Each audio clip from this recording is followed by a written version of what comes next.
Countdown? We're live. Here we go. We're live. All right. Welcome back, MiGTOW Nation. Thanks for stopping by to Tico's channel, where every day is MiGTOW Day. I'm Dozangsand, and before we get this started, if you would, please hit that subscribe button, ring Tico's notification bell, and share this video or any other video you like with your friends, family, or anybody else in the YouTube community. All right. Welcome back, MiGTOW Nation. Thanks for stopping by to Tico's channel, where every day is MiGTOW Day. I'm Dozangsand, and before we get this started, if you would, please hit that subscribe button, ring Tico's notification bell, and share this video or any other video you like with your friends, family, or anybody else in the YouTube community. All right. Welcome back, MiGTOW Nation. Thanks for stopping by to Tico's channel, where every day is. Oh, nice. It's like say, row, row, row your boat, row, row, row your boat, gently down, gently down, gently down, yeah. We'll let Dozang handle his things. He's got the topics right now. We'll let him handle his technical difficulties. He's got all the topics. Yes. Please stand by. Please stand by. We are having technical difficulties. Meanwhile, I gotta stop at Walmart later on. I gotta buy some things from the truck. Walmart later on, really? Why would you go to Walmart? I gotta buy some razor blades, some lemon juice, some eggs, some propane canisters, and also gotta buy me a kitchen knife set, knife block. Maybe some forks, spoons, and I gotta get me some twine, some rope, some quick line. I gotta get me some quick line. I also gotta get me a tree. I gotta plant a tree. But I gotta dig a hole 6 feet down and then put some fertilizer in that 6-foot hole and then fill it back up and then plant the tree.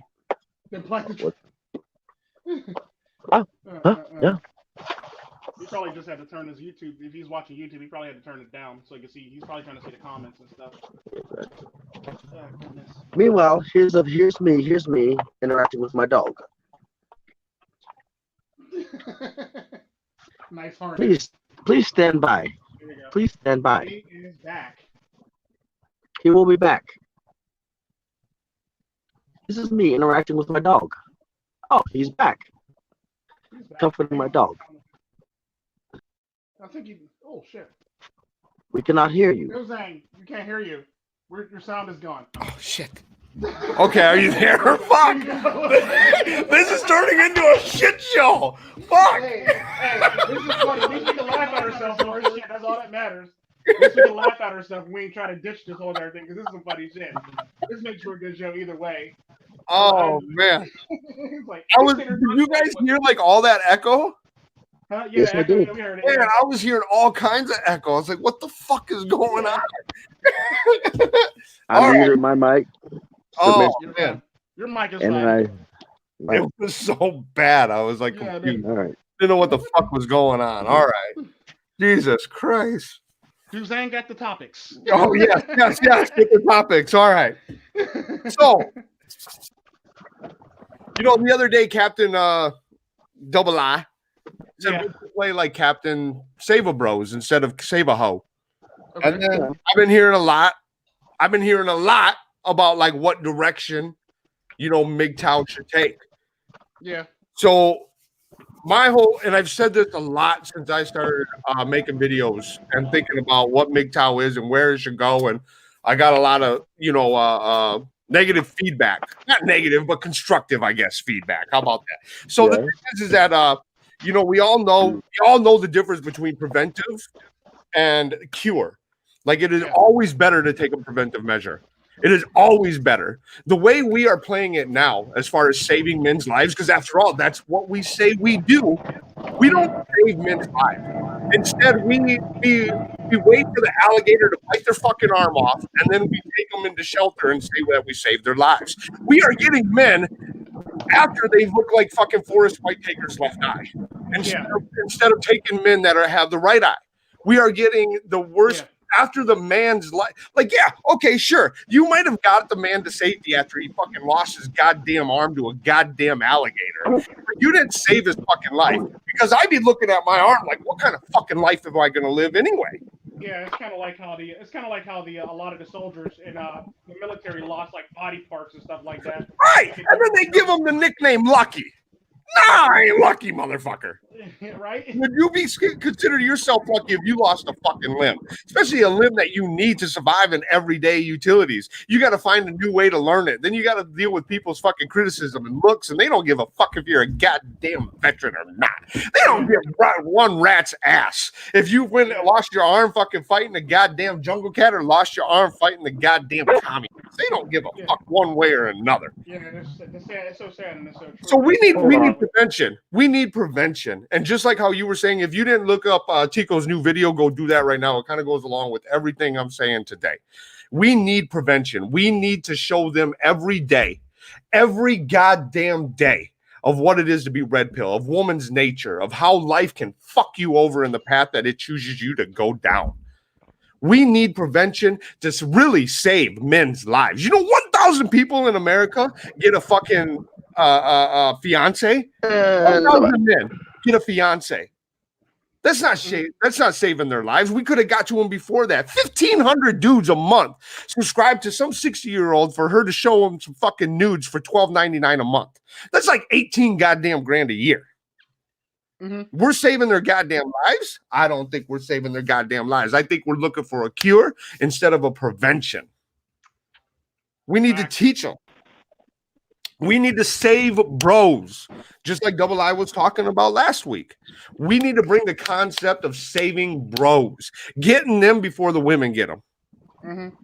We need to start having them look at themselves, valuing their own future and identity. Instead of valuing these women that are just going to leave them depressed and suicidal. Marriage in itself is fucking suicidal. You are giving up parts of you. And afterwards, you feel alienated. You feel like you have no identity. You feel hopeless. For what? I got something for that. Okay, so just hear me out here. Hold on. Just hear me out here. All right, in the Bible, we got Ezekiel, I think it is. Ezekiel fucking, you guys heard of the story of the Watcher. Mm-hmm. Okay, so if you see fucking trouble coming and you don't warn anybody, they will die for their sins, but the blood will be on your goddamn hands, which means it's just as much your fault that it is theirs because you didn't fucking warn them. Mm-hmm. If we're gonna be a united, a collective of men, then we have to save all goddamn men, not just the ones that's already been through the shit, not the ones that's already been red pilled through bad life experience. First fucking place. They already know. You're like, it's almost like in some ways we're preaching to the choir, but putting it in different words. What we aren't doing is teaching young men so they don't get themselves in that goddamn alligator trap to begin with. True story. You know, I mean, most men get out of relationships and think, I shouldn't be fucking alive right now. But they are, but they lost everything. Mm-hmm. And we need to get to them before they lose everything, before they turn into fucking Whitaker's left eye, all fucked up and shit. We need to keep them pristine.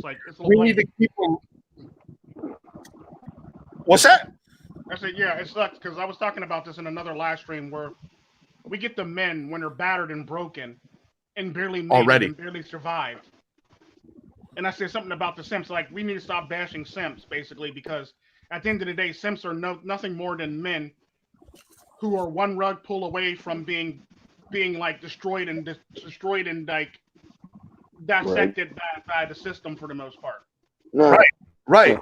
And we have so much knowledge. Why wouldn't we want to pass that down? It's a fucking shame, especially for men that don't have kids or sons, that they can pass their knowledge that they've learned all through their life down to their own sons and no one else to pass it on to. Why would you fucking waste that precious goddamn resource that you have? Why? Most men that don't have kids, you can't save them all. No, but you can try. You can try to save some. You can drop little red pills, not come out and bam, buckshot right to the head, drop that bitch. You know, but you can try to give them little red pills. Just point shit out to them. You know, look at this. I bet you this is going to happen. $100. Bet dabs. It's going to happen. Then you see what I'm saying? They can call you a fucking prophet. You are like a prophet because in a lot of sense, you know woman nature. You can tell the goddamn future. You can, you know how a bunch of people are going to look up to you. To be a teacher is a great fucking thing. To be a teacher is a great goddamn thing. It's one of few opportunities that a lot of men don't get is to be a teacher. And if you are good at something, don't be goddamn surprised if people want to see you in action doing it. True. For real. Because I know, my grandmother and grandfather used to do this to us when everybody in the family when we were growing up. Basically, they'll sit us in a car and they'll tell us they'll see an incident and they'll say, look at that, pay attention to that. I want you to tell me. Pay attention to that, and then basically there'll be a test after all that's over for the most part on what you actually seen, how you perceived it, and what you seen, what you got out of it for the most part. There's a lesson to be taught in everything. Oh, there's always a lesson to be taught for anything. I am the Zanganator. You must be Zanganated. And that is why I made my previous video. I did what I did. You know, that is why in my previous video I did what I did. I basically pulled myself mentally out of MiGTOW and on the outside looking in. Oh, that's necessary. That is necessary. You can't be MiGTOW without being able to. You should always be able to look at your situation in a 360 view. No, that's so true. You got to be able to step outside yourself and look at the whole entire situation like a chessboard or like a Go board or like it's a fucking game out here. Yeah, it's like and it's like you have to be able to step back. Stop what you're doing, hold your place, and step out of your own bubble and look in the inside. Now, what I wanted to say about the marriage thing, really growing as a person.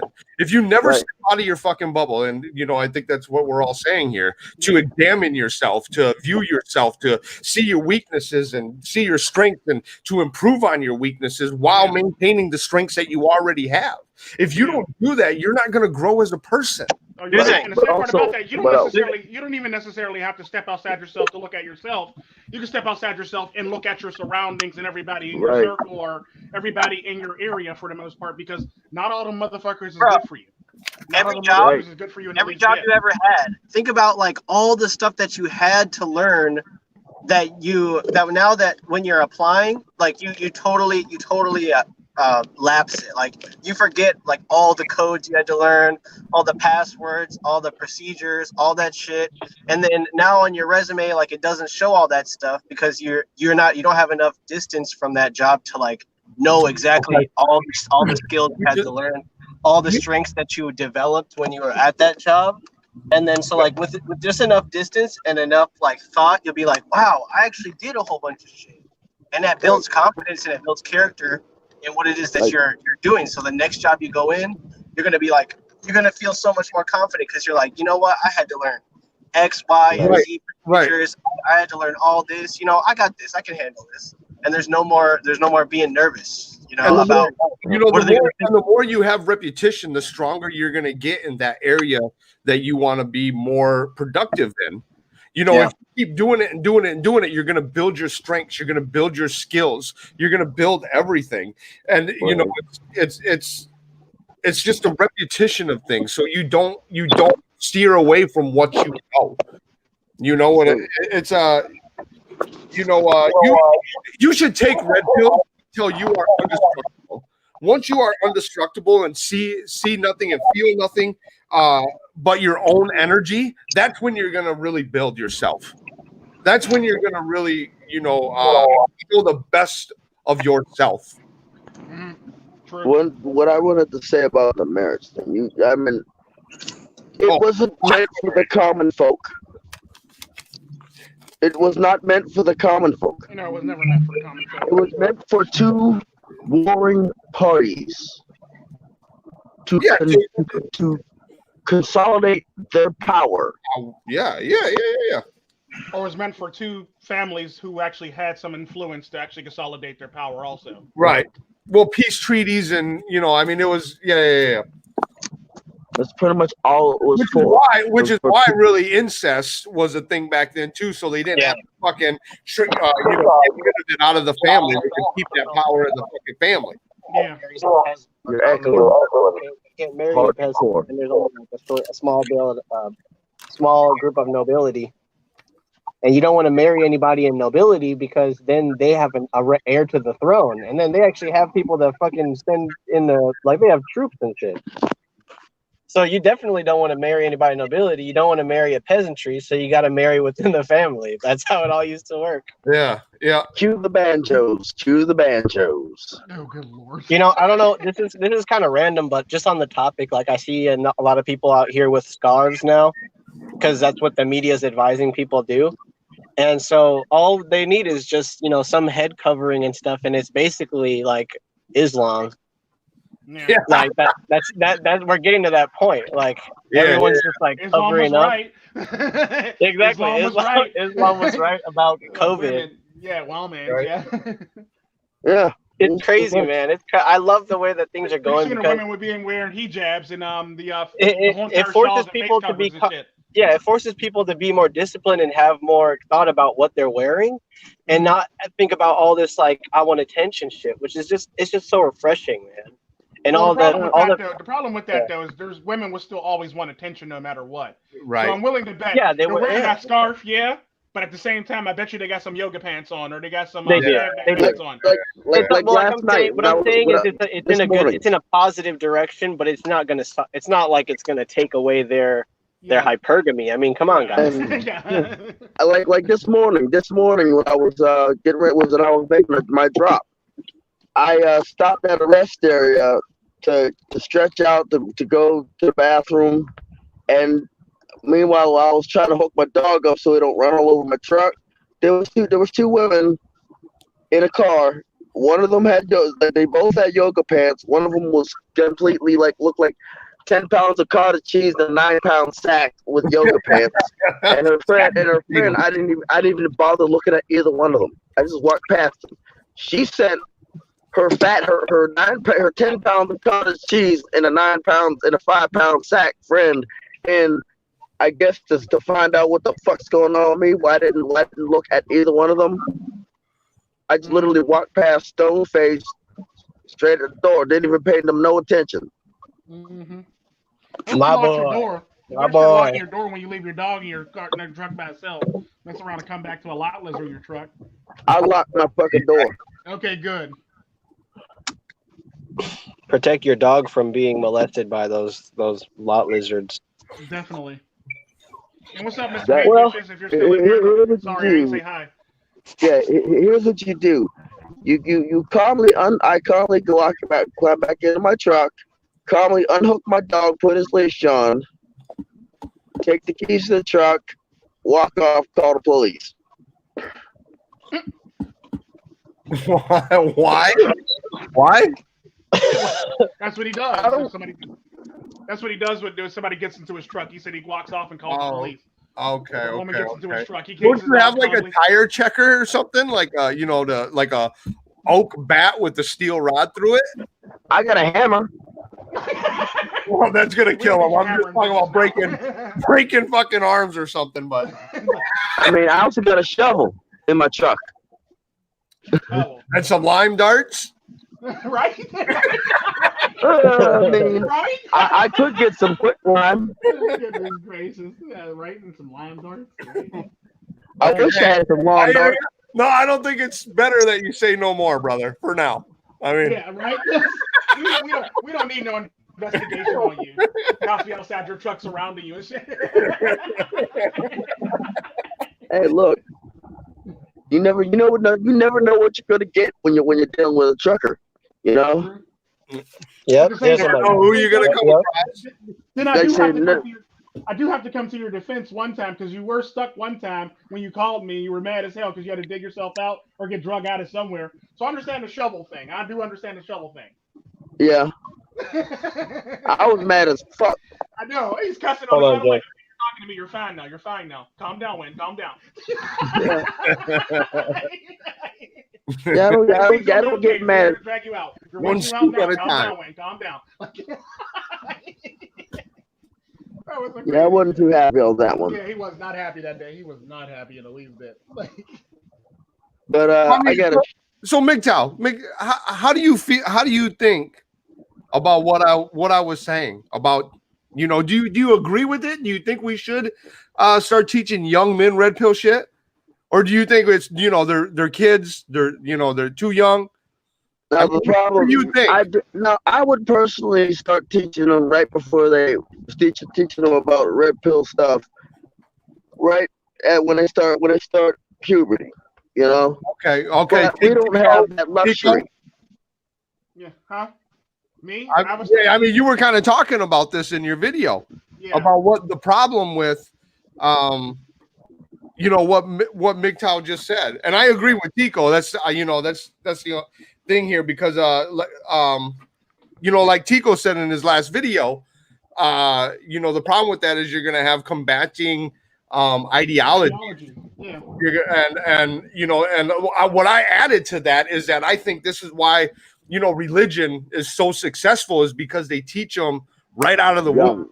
Yeah, right out of the fucking. So once you're a Christian, a very small percentage that is raised that way actually become non-Christians or non-religious. They typically stay religious their whole life, and they are successful religious people in their community.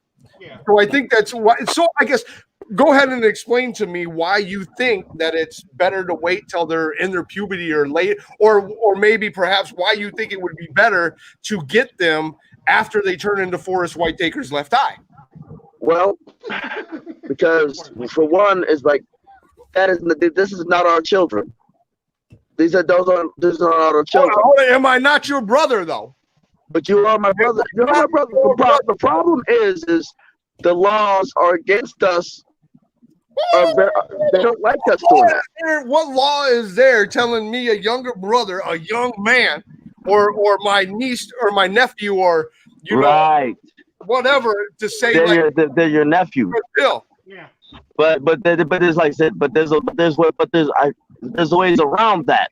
There's ways around it. I forgot that ways around that. I've been red pilling my nephew. Yeah, I think what it is that there's not like the content doesn't really matter. Like, you could teach somebody math or English or whatever. It's not going to matter the red pill lens. It's like the teacher who's teaching it, and like and then how we're vetting those teachers to teach the material, because we're asking for like a complete revamp of like the schooling system as it is now. We just want better role models and people who aren't going to be right. So basically saying hypocritical shit. They're red pilled their whole lives, which I have said this from the beginning, ever since I started making content as well. Pretty sooner or later, these red pill young men are going to turn up to be our teachers, which is controlled mostly by women, are going to be our caretakers, which is mostly controlled by women, are going to be, our psychologists, which is mostly controlled by women, which is going to be our bosses, which women are slowly gaining that ground. True. Right. So we need to create an environment that is healthy and safe for men. Mm-hmm. And you don't do that by getting to them after they've already been through the fucked up shit that they did. But I forgot that I've been red pilling my nephew since. I think you need women to do that too. You need women in order to accomplish that. Well, no, because like I was saying before, like when my grandmother and granddad when we used to ride around in the neighborhood, we used to see like different disputes and spats going on between women and women cheating on men and stuff like that. And they used to literally point and tell me, look at that, and I want you to tell me what you got from that when it's all finished and done with. Yeah. And that's exactly what I do with my children. What did you get from that? So basically, your grandparents used a sneaky way to red pill you. Yeah. They basically, any situation that they could use that was everything is pretty much a learning tool at some point in your life. You can learn any way, shape, or form. It's all about how your reception of them, or their how you teach them for the most part. Well then I guess there is no age limit to start red pilling your child. It's kind of like the one sensu parable. if you give a command and it's not understandable to the student, it's the teacher's fault. Yes. If you give a command and it's clear and concise to the student, it's the student's fault and they should be punished. Yes. Because they're not doing it in a way that they can digest it, if you will. Yeah. They're not doing it. You're not giving a crystal clear instruction to that student. Yeah. It is not the student's fault that they have that learning curve, if I will. I don't know what else to call it. That's pretty much it's not their fault. It is your fault for not finding a way around that curve, since you are the one with the knowledge. Yeah. I've let's see. So far, I've been red pilled my nephews and my cousin for a while. You know, I completely forgot about that. You know. Yeah. I red pill all my nieces and nephews, and my family pretty much does a lot of red pilling to nieces and nephews too. So it's like everybody's getting red pilled every day. Like but to this day, my nephew is still single and childless. You know. Well, that's another thing. Another issue with the education system is that there's this whole idea of like accolade and accomplishment, which is a bookending your learning. What the red pill is like a constant process. So it's like if you were to graduate from the school red pill, that wouldn't mean that you stop learning. Yeah, you know that you get because the moment you graduate is the moment you start sliding into the blue pill world. You become lax. You don't graduate till you die. Yeah, you don't graduate till it's over. Yeah. Right. I've always said that about it, and I've always said basically like you basically as a human being, you never want to stop learning. You want to, because like I always say, my favorite line is if the person that thinks they're smart is usually wicked dumb, and the person that thinks they're dumb is usually wicked smart. What's that proverb that says admitting you know nothing is the smartest thing you can admit, or whatever it is? Smartest thing you can do, yeah. Because that part about that, the people who actually say they're smart, they've actually closed off their mind to learning anything new. It's basically them trying to force something onto you for the most part. They'll never listen. They'll never listen. Basically, it's kind of like what I say about the argument thing, too.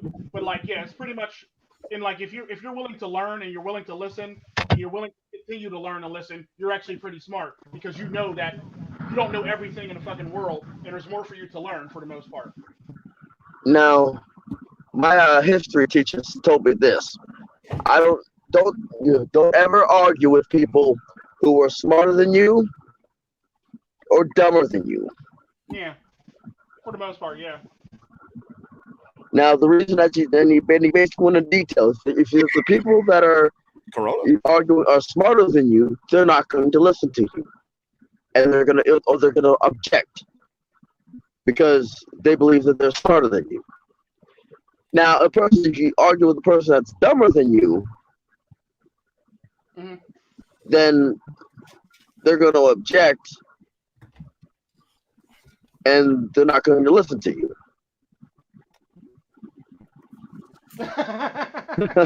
True story. Now, if you don't have to argue with people who are at your intelligence level. Mm-hmm.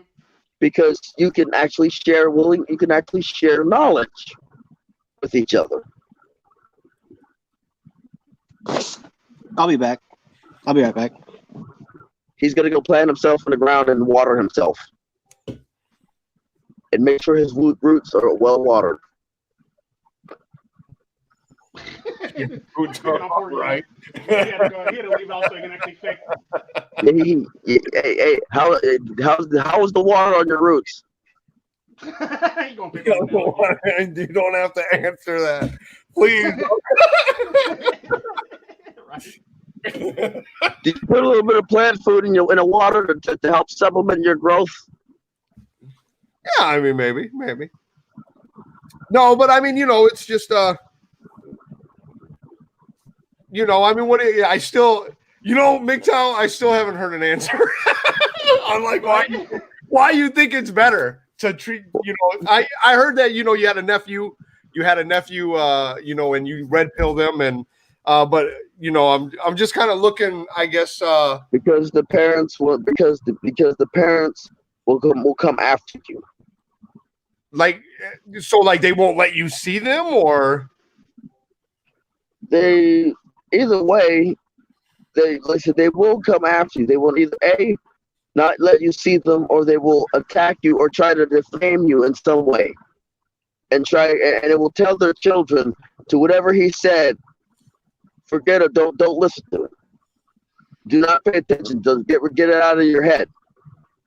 Well, the neat thing about that is that the fact that you told them, and when they see something happen, they'll actually put two and two together, though. You're planting seeds, my brother. Right. And a woman will only water them seeds that you plant. You don't got to do any more fucking work. The woman is going to do your work for you. You plant the seeds, she will water them. And when they time to come to harvest, that boy is going to come see you. Right. Now, and you know what? I didn't realize it until my nephew's has been calling me more often. And well, my brother, I didn't get the chance to red pill him, because I didn't know much about MiGTOW and the red pill. But my nephews, my experience from watching, well, my brother's older than me in the first place, so he's not gonna listen, So I tried. I understand that. Yeah, I understand that. I will never listen to my younger brother. Right. I am always right. I'm older brother. And then I just say, okay. And it's like, I told him, like, the thing is like, I get what you're saying. You plant seeds, and they're smart enough to put two and two together. Mm-hmm. Now that basically changed my whole perspective on that. So I'm about to start planting more seeds. So we converted. We converted today. We made a believer. Oh yeah. It opened my eyes, but basically we're only asking for 8%, not 10. So right. And it's like, I personally, I just now I see where planting the seeds is crucial. It is. It's very it's just like human nature in general. If you don't reproduce, you are going to die. No shit. You are going to die, and you need young. You can't have everybody old. You can't. Right. And there's also another thing. If you do not have a certain repopulation level, somebody does not get taxes. Yeah. And the way that the government's spending spending the money in the Social Security coffers and the Social Security coffers, you won't have anybody to replace that money in the Social Security coffers if you don't have any young. Yeah. Right. You need it. You need it. Like not you. I mean, not but the world. The philosophy. The world needs red pill men. The world needs more red pill men. Oh, definitely. And they're doing everything in their power to suppress it, but the problem is it's too late. It's much too late. Right. We got to keep planting. Right. I will never harvest. Yeah. While I'm driving, I usually listen to this book called 1980. I think it's 5, right? 84. 84, by George Orwell. Is it 84? Okay. Yeah. Now we are looking like two things. We're looking like we're looking like the makers of a George Orwell book, and we're also looking like a freaking video game called Division. Oh, I've seen that. Yeah. That's seen that. That's Wow. Yeah. Wow. Right. Interesting. Thought police. And you know what? For me, there was this one spot that I'd always go, and it's the place where this chick is crying. You know? You ever played Division? I never played it, but I did just recently watch a YouTube video on what the storyline was, and that's crazy stuff. That's crazy. I mean, when I played the Division, there was this one spot in that place that they had this chick crying, and she was crying over some memorials. I'm like, well, I wonder who died for you. No snooze for you. Okay. It's been a long time since snooze. You see people get snoozed to. And with this sickness going on, you ain't getting snoozed to anytime soon. So what you gonna do? Yeah, you can come over and find some place and scrounge up some Jimmy hats and maybe see if you can find somebody to give you some snooze to. I mean, you still look kind of young. If I remember correctly, Division had male and female soldiers, so nobody was really being domestic. Everybody was going out there shooting those 5.56 rounds and those 9.99 or 9mm rounds and stuff, like hoarding ammo. Yeah, getting a bunch of tech. Sounds a lot like what's going on today. Yeah, literally. Hoarding ammo, grabbing shit, extra shit. Right. And a lot less people are giving out that snoo. Valhalla in the house. Valhalla.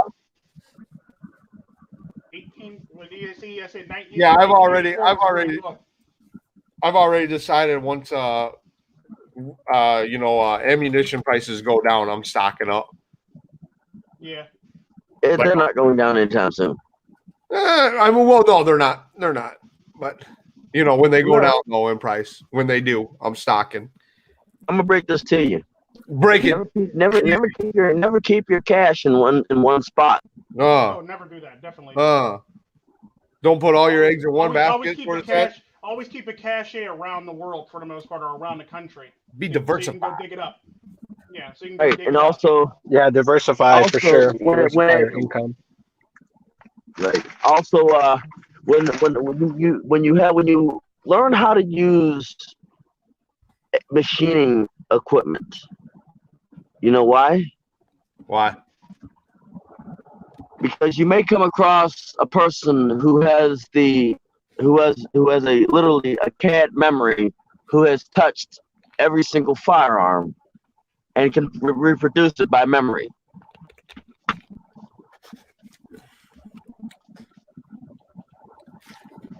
Yeah, that's an expensive hobby there, Val. I mean, I think it is to get up and started with the machine and all that stuff. That's pretty cool that you have that skill set, though, for sure.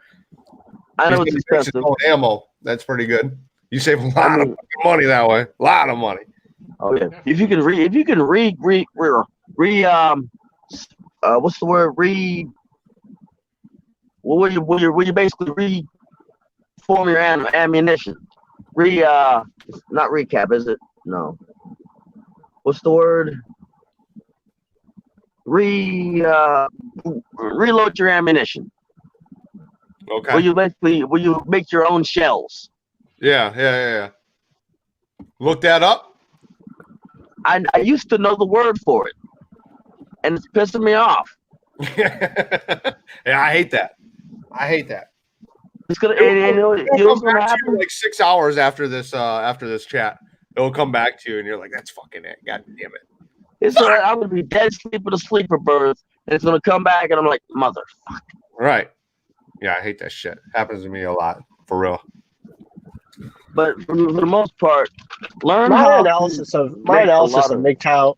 My analysis of MiGTOW is like it's like a bunch of red pill knowledge and like maybe a little bit of black pill knowledge that's just become stored in, like, when you have a computer and it has like a certain amount of gigabytes of RAM, like maybe say 7 gigabytes of RAM, and that gets clogged. It becomes hard for the entire machine to process anything.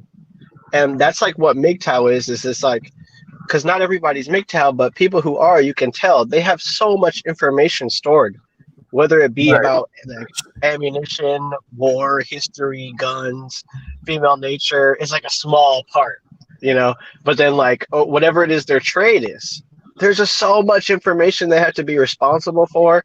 Yeah. And like women and bitch men like enforce this like need to know all this knowledge, and men going their own way just say fuck it to all that. Like, I'm just, screw you guys. I'm gonna consolidate and work on what I actually want, and like teaching my kids or the people that I care about. Yeah, and just try to learn everything. It's better to be a specialist. Well, okay. So that's, you just said that specialist, like. And a specialist can actually enjoy, or is actually able to do whatever he wants because he knows what he doesn't want to do, right? He's not a generalist. and he actually can like enjoy his life. Right. Which that's what MiGTOW want. All MiGTOW want. They don't want to get back at women. They don't want to, cause violence to anybody, even though they're capable. The fuck alone. They just want to be left alone and live their free fucking life. Leave me alone. Yeah, and that's what I see is like just a lot of information, like being the chief of information gathering. That's what MiGTOW. That's where MiGTOW find themselves in this day and age. So they're just thrown into the world. I mean, when it comes to like YouTube channels and stuff, do you think there should be like for example, tabs? Like if somebody specialized in something, would it be better to have, MiGTOW and then that specialty? MiGTOW, why don't you join in the 2 times? Come on, 2 times. Because it's the Twisted Sisters of you have the tornado. You have to realize, like, here's what I realized with YouTube specifically, Dozangsand. It's like any MiGTOW channel of a specialty is always diluted compared to a YouTube channel that only focuses on that, like MiGTOW and gaming, right? Right. A gaming channel gets more done in the realm of gaming than it does with a MiGTOW and gaming. Yeah, you see, so I see like that as a huge barrier, and I think it ties into this teaching thing that we're trying to do, because you guys are talking about red pill teaching, but like I want to kind of I'm kind of shifting the conversation a little bit. I mean, pardon me, but that's what I see is like. Oh, it makes sense. Should men who are in the MiGTOW community be used as examples of the red pill? Hell yeah, I think so. Like I think those men should not be because what we're doing now is we're kind of like shitting on them and saying that they're not really MiGTOW and doing this and that. You see the larger community start to. We need a unit, right? Because you have the Y chromosome, you should be accepted. Because you are a man and you have balls and you have a spine and you have everything that we have. You should be accepted. Hang on, Dozangsand, because you'll mess around and we'll have transgender. Oh shit! No. Y chromosome, baby. With the Y chromosome. You gotta have the Y. You gotta have the Y. Transgender women try to jump in too. Like, yeah. No. They call it a manosphere for a reason. Yeah. But yeah, no, I completely agree. We have to. Mm-hmm. I mean, I hate to say it like this, but fall under one umbrella, as far as men, a collective, a unity. That's what the manosphere technically is. Right. So, I think we need to do a better job of that, definitely. And as far as like specialties and, red pill MiGTOW is a specialty in itself. I mean, it's a discipline, you do it every day. Yeah. No one, but still there's no like accountability, because you talk about one person saying like I'm MiGTOW, and no one should be trying to be more organization. Yeah. The problem with organization, I noticed, like I said, there's a difference between the Spanish manosphere and the English manosphere. Is the Spanish manosphere is very rigid. Either you're this or you're not. Either you're MiGTOW or you're red pill. Okay. Is there core principles though? Like in the philosophy itself, whether this man has the philosophy. Core principles are there. The problem with it is in the English manosphere, everybody's using it like an a la carte type thing. Or a buffet for the most part. Like I don't want the potatoes, I'll take the pizza, I'll take the ice cherry cream, picking. Yeah, basically. Yeah. Cherry picking. Definitely. Okay. So not everybody is actually following a philosophy. They're trying to make the philosophy fit their lifestyle. Or like if I like a certain part of it, then I MiGTOW. And that's how that's the reason why there's philosophy. That's how the waters get muddy. I mean, you're yeah. I hear you. There's a reason why there's a philosophy. If you follow the philosophy properly, you'll be fine. If you try to like alley cart and stuff off the philosophy cart, and you start trying to add your stuff to the philosophy cart, then there's going to be problems. Right. There's going to be underlying problems, definitely. And I can see that. I see that, and I was like, oh well, that's their thing. I'll let them do their thing in the English manosphere. I'll just pretty much keep my rules, my Spanish manosphere rules when it comes to my live streams, and I'll keep my Spanish manosphere rules when it comes to everything else for the most part. So I'm not going to, and this is why I never really called myself. This is not why I never called myself MiGTOW. I will refer to myself as Red Pill, and I do support MiGTOW. Yeah. But I would never call myself MiGTOW because I have core beliefs and principles from the Spanish manosphere. Okay. You see what I'm saying? Yeah, I hear you. I hear you. So I really get the muddy the waters thing that you were saying. Like, there's there's like I really compare it to politics. Like that's what helps me. There's a left and then there's a far left. Okay. There's a right, and sometimes you get them like they get intertwined. I feel the spirit of Garuda Ghost coming into my body right now. So I'm gonna go ahead and say that. Like I think that it's weird because do not disrespect him. He's not here to defend himself. I'm not disrespecting him. Okay, good. What I'm saying is like it's more likely that you're gonna find a kid MiGTOW and then an adult red pillar. You're not gonna find a kid red pillar and a because of the experience component. That's what Garuda Ghost would say. He'd be like, you can't teach it to young kids because they don't have the experience. But you're likely to find like a kid who is no, I think he has a point. No, I think he has a point. I'll let you finish.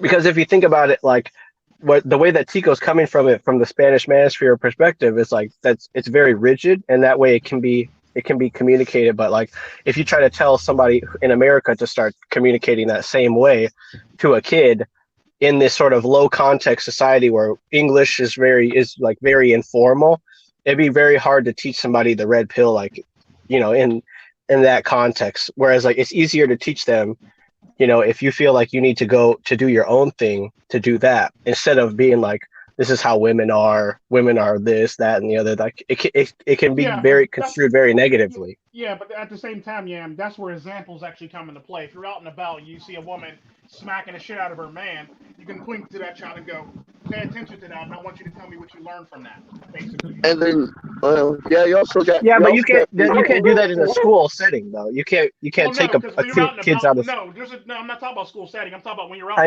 know. Because at the same time, this is where a lot of people drop the ball as parents, because they'll say, well, we can't do that in school. The point of your job is to teach your children yourself. Yeah, it's not to teach them what they're supposed to learn in school. Back in the day, you had to teach your children to read so they can actually jump into first grade. Now they got to learn how to read before kindergarten apparently now. So it's one of them things where like you got to actually be the parent to actually teach your children and lead them the right direction no matter what. You can't just have the school system. This is why we got a lot of failing kids in America, because the parents just drop the kids off at school and they're not involved in their schooling. They're not involved in a PTA. They're not involved in anything. But then they want to turn around months later, years later, when their school is closing and be like, I don't understand why my school is closing. And, I need my school district and this, that, and the other. I don't want to shit my school. They do that shit all the fucking time. But the fact of the matter is, they weren't there for their children when their children. My point is MiGTOW is a very cut and go, straightforward philosophy. But when you red pill somebody, you have to be there to support them. Yeah. Like you can't just be thinking, you can't just drop them off at the red pill school because they're gonna lose their mind. It would be like, and like I said, that's the fundamental difference between MiGTOW and red pill. I agree. So I said to Garuda Ghost, I agree with you on the MiGTOW aspect, most definitely. But the red pill aspect, because you're there teaching them this shit, you're always going to be there. They have time to actually understand, and while they're learning all this shit, they don't have the time to learn the gynocentric society because you got them early. Because the more gynocentric society they learn, the more self-destructive they're going to be the later they get in life for the most part.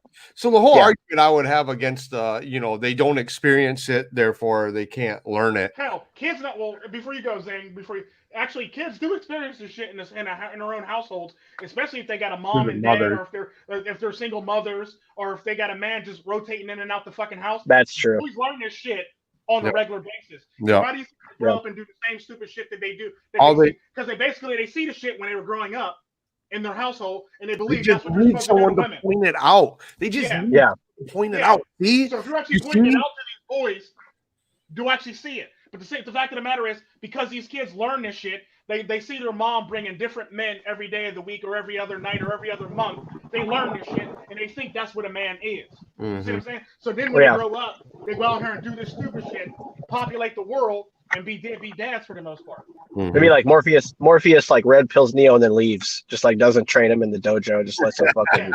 All right. Be like Morpheus. Morpheus be like, we're going to train you, and then during the middle of training, and he just walks out on them. Basically, that's literally what it is. Yeah. So I guess my whole argument against you can't learn it if you don't experience it. I mean, a lot of it goes along with, look, you don't need to know that if you fuck with a bear without weapons, you're gonna get fucked up. Yeah. I didn't need to experience that to learn that. I would, you know what I'm saying? Like it goes across a lot of things. I don't need to learn or experience a fucking knife and a light socket. It's gonna fuck me up. Right. Well, you were taught that. No, you were taught that. Your mom or somebody, your dad, told you don't put that in the fucking light socket. Yeah. And you didn't do it. But it was your decision. But it was ultimately your decision on whether or not to do it or not. Yeah. Let's just say I learned that electricity hurts like a motherfucker. Yeah. I remember when I was in I remember when I was in school for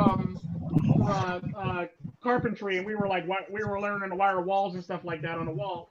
And this one kid, the teacher said, "Do not touch both sides of the wire. Touch one side, let go, touch the other side."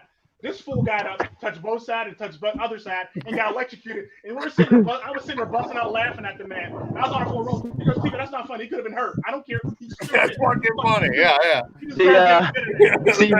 See, my dad was smart. Yeah, like Tico got in the hallway. I'm like, I'm sorry. I come from a third world country. I know that shit is bad for you. Right. Yeah.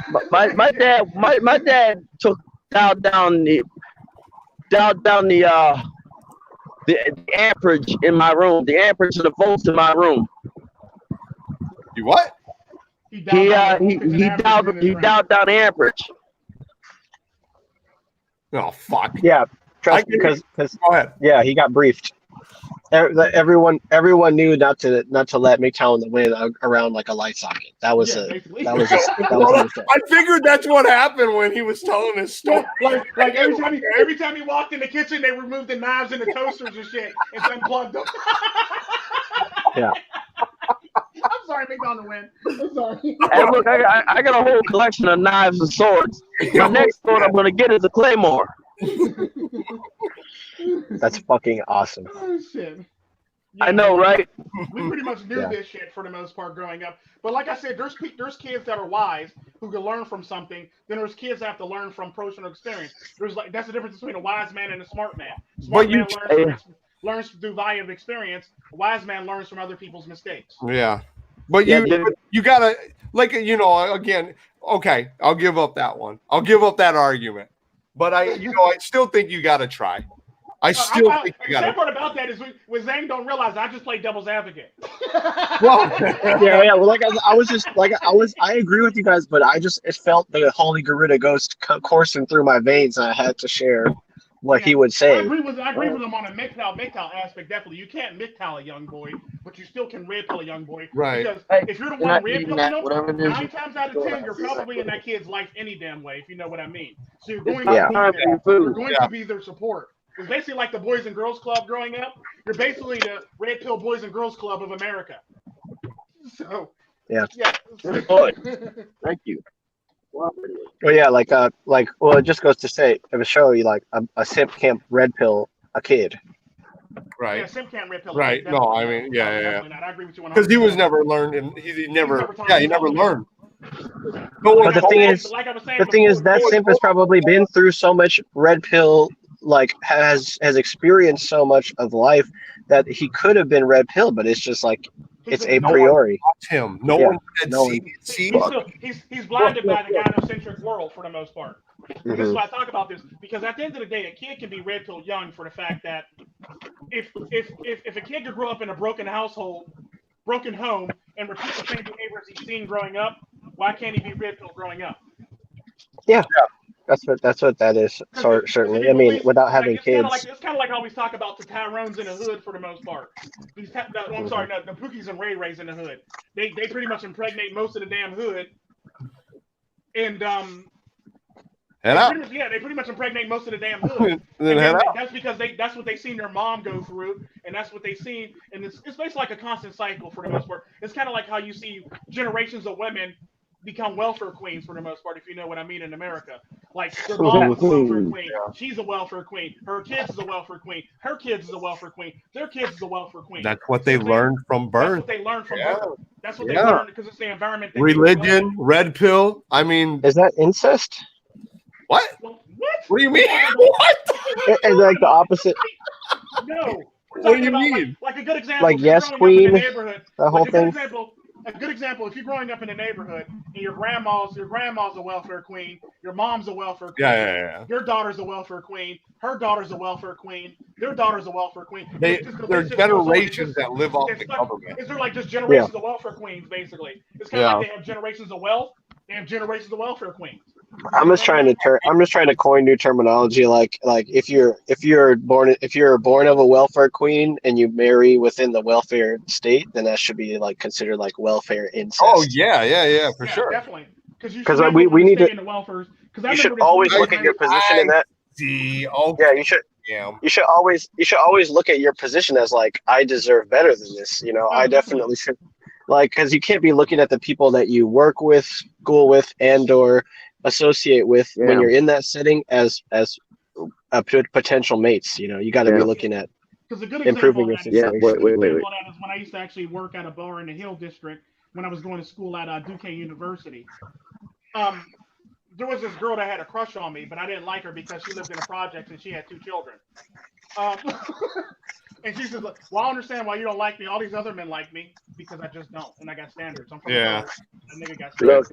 Look, basically what it is we are not, many of us are not taught to look for something better for ourselves. Yeah. We are raised and taught lives. You know what I give that to? The fact that people don't want to look in, because I look at it like this: if you don't want to look to better yourself or look within yourself, that means you're going to look at somebody else who's in the same situation or worse than you, so you can feel better about yourself for the most part instead of actually. What about this, Tico?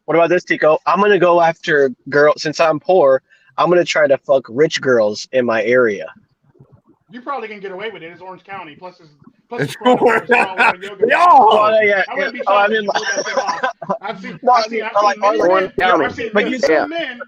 It's so deep though. It goes deeper than that though, because even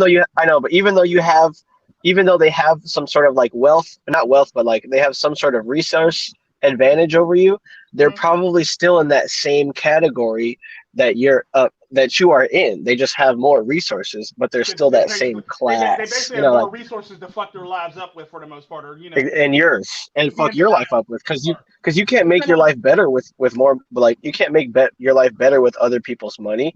It's like you got to earn that money yourself. Like women do that all the time though. They fuck it up. Right.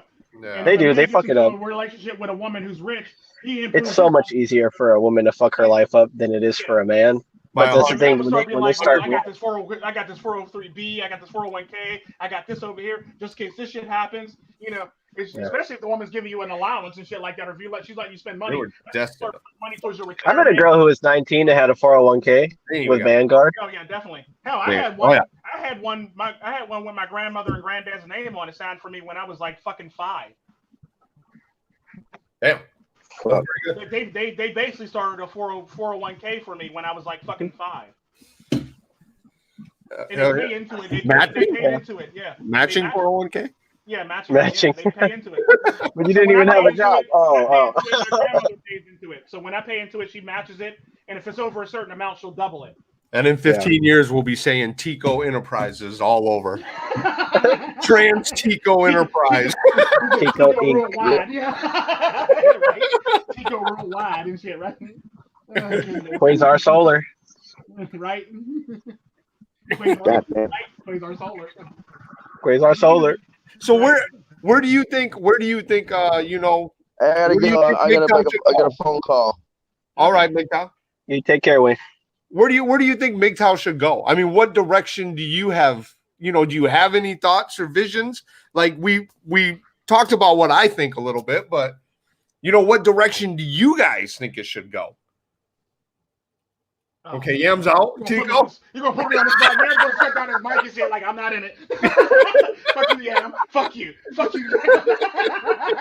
Gonna put me on the spot like that. Yeah, he was like, oh, look at that. Look at the butt. Look at the butterfly over here.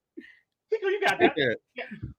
Yeah. But yeah, I personally believe that as far as MiGTOW is concerned, I think they need to go back and look at the core tenets and the core principles of MiGTOW and what it was actually built on and was based on, and then follow suit from there instead of trying to cherry pick or trying to do the a la carte thing to actually make it fit them. They should actually go back, reevaluate themselves in the tenets and the beliefs and the learn everything again. Learn everything again. And go back and then practice it for the most part instead of trying to make it fit them. It's kind of like how I say about monks, Shaolin monks. Shaolin monks don't come in and try to change the whole entire philosophy. Right. You don't go anywhere until you sit down and you pass the exam. And they make themselves fit the philosophy for the most part. They learn to adapt to fit the philosophy. It is now just come into the philosophy and trying to make the philosophy fit them. You got to flip. It's like that whole entire philosophy. if you want to come up with like parameters, you got to know everything there is to know. You got to know who the grandfathers and founders are. You have to know how it progressed, who came up at what time. You can't be creating new ideas of what it is to be MiGTOW if you haven't learned from the very beginning. You got to sit down and you got to freaking study that booklet and know that booklet back and forth before you start coming out here accusing people of what they are. Is there a booklet? Is there a booklet? Yeah, there is. Now that you said, yeah, there is. There's a few. But now that Yam said that, that actually reminds me of when you actually get a new job and they tell you to read the standard operating procedure books or the standing operating procedures. And how many people think about it? How many people actually read that manual? Fucking nobody. I do. Because I remember the one time. Fucking no one does ever. Yeah, like, because I read the manual, I read it front and back, and I pretty much I can make copies of that shit and keep it with me. Because I look at it like this: if I'm going to get screwed over, if it's not in that manual, you can't. If it's not in that manual, you can't screw me over with this bullshit. So I read every single bit of that shit. And there's very few people that actually read in other words, what I'm trying to say, there's very few people who try to fucking HR you tenets and shit like that and read all the shit that they need to read so they can actually go. They basically just throw the manual out the window and go, I got this, I'm gonna do this my way. But then most of them people, and that's the way the system works, let go or reprimanded or in disciplinary mode and shit like that for the most part. But like I literally read the manuals. Every time I go to a lab, I don't give a fuck how many. I don't care if I've worked at like 90 labs. I'm gonna read the manual. I'm gonna read the standing operating procedures at that fucking lab. I've worked at many labs in my life. I'm going to read the procedures. I'm going to read the manual because I know that there might be something in there at this lab that's different from another lab. So I'm going to read these because it's not going to hurt you. Operate the same. You can't be up there. It is very rare actually that you'll find somebody in a high up position like that and who hasn't read the manual, who doesn't know every inch of the rule book. The only way that can happen is if you look at like a certain place like in America, you know, like with like affirmative action or something like that, or if somebody gets a job and gets streamlined right through or is hired off the street and moves up the company very fast. It's very rare, and that person usually has some experience. You know, it's very rare that a person with no experience is going to get that high up without having gone back and studied and read everything about the history. In California, Yam, it don't matter. I know. 50% of the women have to be on the board, no matter what. I know. Equality. Yeah, basically. So like, equality needs to be in all caps, with exclamation points. Yeah, equality. Like that's just fucking ridiculous, and that's coming from equality. So when I was at work and I seen a girl, like we have pallet jacks, we move like big old fucking pallets and shit. Well, but you're trained. Heavy fuck. So she was like, walking with it. She was like struggling. She walked all the way from like the door all the way down to where I was at. And I watched her the whole time make that long, long journey.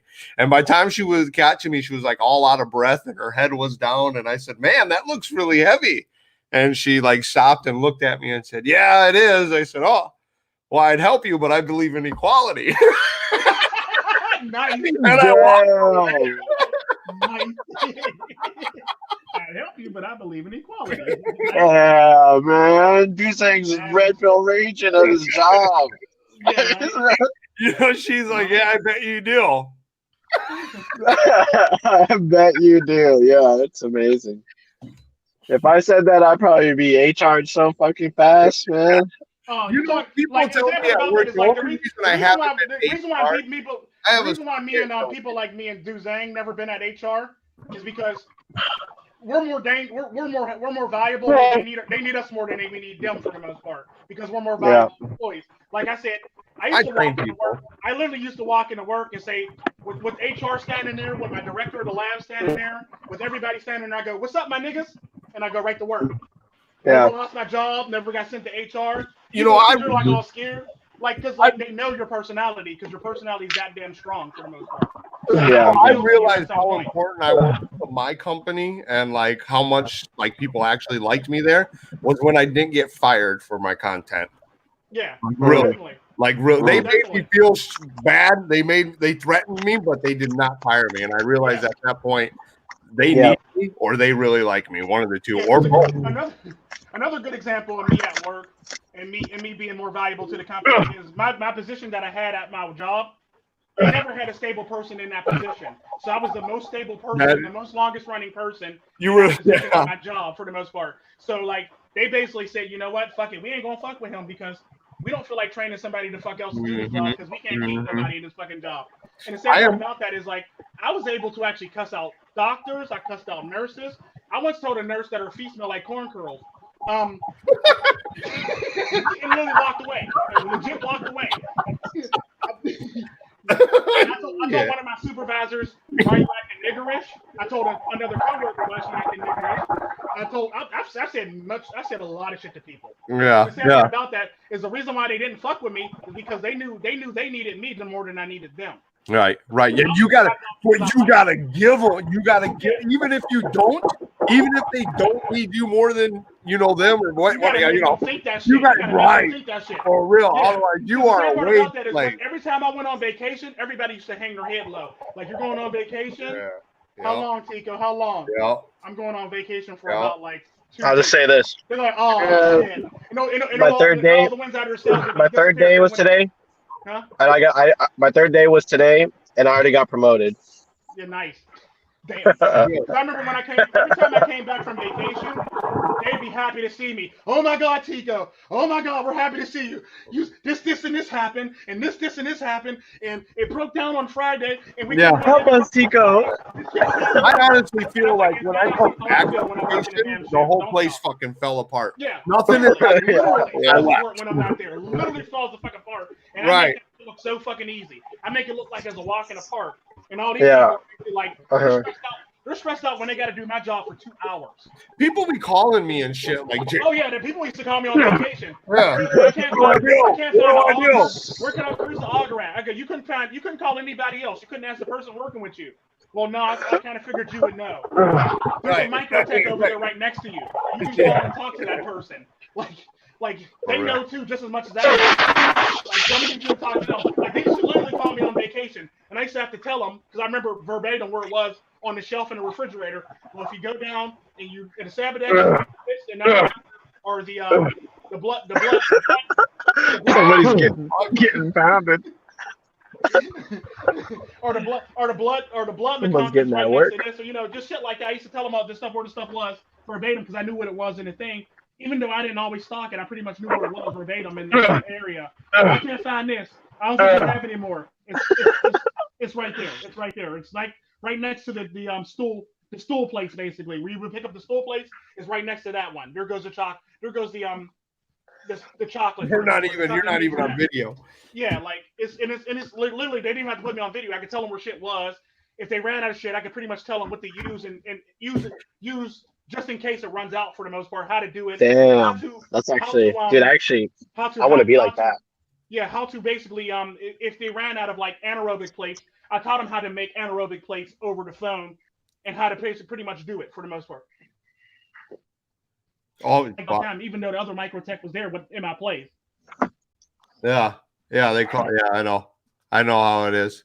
Yeah, I'd be on vacation. I don't even there's a shit like this. These motherfuckers want to call me and shit. Like, nigga, I'm on vacation. Yeah. What the fuck's your Right. problem? Right. You know, there's this like a considered work, motherfuckers. there's a song out there that goes like, it goes like 1, 2, 3, you're gonna run back to me. They always want to come, but they never want to leave, or something like that. You guys heard it? Oh, Yeah. Like, what kind of men is she talking about? Because the men that I hang around, it's like we don't even. That's not us at all. We don't want to like go back. We don't want to. We're not always trying to come and never trying to leave. Like, I'm always trying to dip. Seen the show 90 Day Fiance? yeah. My Is that where they like bring the women over from another country? no, I would And then, never like- bring a woman over from another country. Never. no, I think it's. I think it goes like the men are bringing the women are bringing the men. The ones that I've seen. Yeah, like a lot of times that happens. A lot of times it's the women. It's a mixed bunch, basically. Okay. Sometimes the women Hey, come look, from The men, Every- the woman. every man, Yeah. so many families Look, had to show up. every man that I Let me go meet mic check from real another quick. country. One sec. Mic check. Hey, mic check. Your mic working? Yeah. Hey, but I'll say this: every man that I bring, every man that I talk to from another country. Mic's not now cut off. He's all. Is your mic working? He's. Double eye. Yeah. I hear nothing. You good?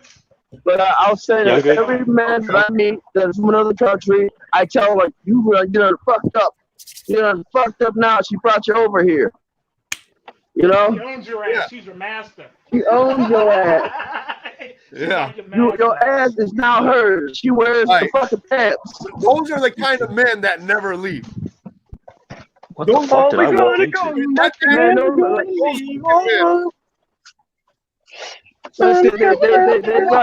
they brought these dudes over there like, you done fucked up now, dude. You should have said no. Let's get double eye to speak. What have I walked into? Double I. Welcome. How's it going? Welcome. Thank you. But like, I mean, I would never bring a woman. Thank you. So what have I walked into You here? talking what we're talking about? Get double eye to speed, at least. Damn. Hey, double I. The Kool-Aid's banana because it's red. What happened? Don't The listen to Kool-Aid is MiGTOW. banana because it's red. Don't listen to MiGTOW to win. Yeah, can you get double eye to speed, please? Go ahead, yeah. So I quoted a song lyric that's on the radio now. It's like, it goes like 1, 2, 3, they're gonna run back to me, and they're always gonna come, or they always want to Yes, come, yes. but never. Very familiar with that. So that's like I'm very familiar with that blue that's like pill the song. most blue pill song, because it's like talking about guys that just like want to get that sex so bad that they, like, you know, they're just like bother some woman at her house and just like never leave, and running back to her after a period of time. And I just thought I'd bring it up because it's like that really isn't anybody that I really hang around with, at least. I will be back. I'm going into a building, and I'm pretty sure it's probably Dude, a pissed off blue pill Those motherfucker. kind of. See you later, buddy. I'll be back. Be smart. All right. Yeah, I'm very familiar with that song and also the type of woman that song pertains to. Yeah, like the ones who sing along with it. Yeah, it kind of reminds me of the one. Yeah. It kind of reminded me of the one girl the one time when I was actually a nurse on a certain floor at a certain hospital. When she was saying all black men like me. Black women get mad. Yeah, they think they have power over men. Like that. And I'm sitting there thinking like, and I remember saying to her, and she's a white woman, I don't like you. She goes, Right. oh, you can't say that. You can't say that. I go, yes, I can. I just said it. I don't date nobody like you. I don't like anybody like you. I don't even like nurses, really. I remember saying that. Yeah. They're permanent children. Yeah, Like those women are like, if that's how you see yourself and that's how you view yourself, then I don't like you. There's a high chance I just don't like you for the most part. And it is what it is. Like, I can actually admit my flaws, but like the question is, can you admit yours? Oh, yeah, I'm fucked up and ugly. I'm not the best looking person in the Yeah, world. right now. I'm a 2 out of 10. Right. I got a bad bitch. Oh yeah. Speak for yourselves, gentlemen. I've done. And Double I still holds his ground at Yeah. this age. I'll tell you in a heartbeat. I'm a 6 with extraordinary charisma. Gotta have that. Gotta have that. I'm a Extraordinary dictator level charisma. Yeah, like I still get bad from the first to the last. Yeah, when I fucking heard that, when I replayed that fucking video, when I heard that shit, I was dying, dude. What video? Oh my god! I said, like, we're all normal. We may have like dictator level charisma, but we're normal. Yeah, pretty much. Yeah, we have dictator level charisma, but we're pretty normal for the most part. You know, when I replay these videos and I it's like what a lot of people I don't hear realize shit about the second time that I did it the first time, then it's exactly hilarious. Like the sad part about the dictator charisma is there's a lot of people who down themselves who don't have the charisma or don't have the social skills, so they believe that they fit in this group because of it. But if you better your social skills and your charisma, you can do it. Like I said, how do you think the people that to give the best speeches, they practice in a fucking mirror on themselves before they go out to give speeches?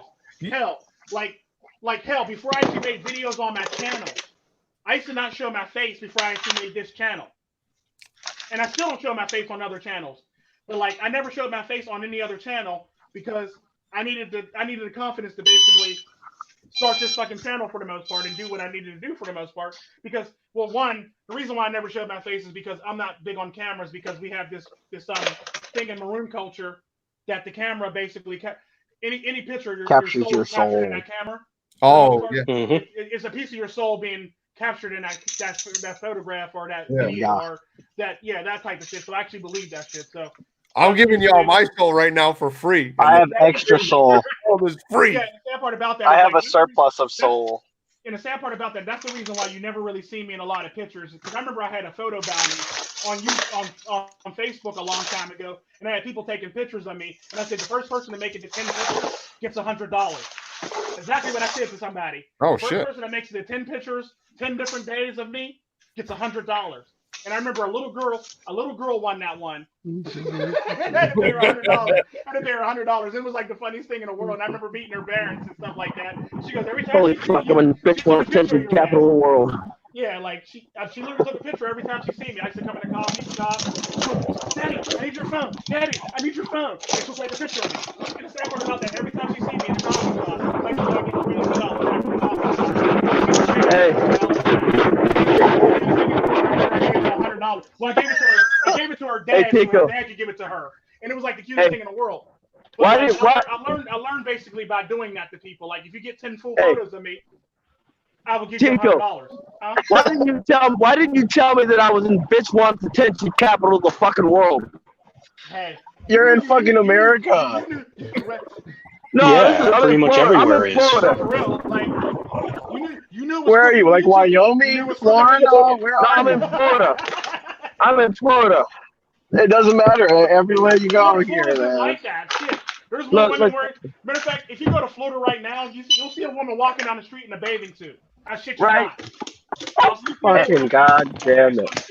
Like it ain't shit. Like it's normal clothes, legit in Florida. And that's the thing I love about Florida. Bitches ain't got no shame whatsoever in Florida. Don't wear yoga pants, and you'll see some wearing swimsuits walking down the street. Like them bitches just came from the beach or the pool.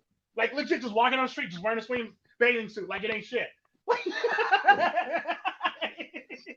Tico, man, I love when you're like on a new team, like, or when you're at a new job, because it gives like women just feel like they have now that they work with you, they have like they can like demand your attention, and I just flat out ignore them. Like I wait. It was funny because the other day, like this woman came up and she's like, oh, but like she thought that I was gonna introduce myself to her. Uh-huh. Like she actually thought that, and like I was like, what? Like what? And she's like, oh, but you like, are you just visiting here or are you new?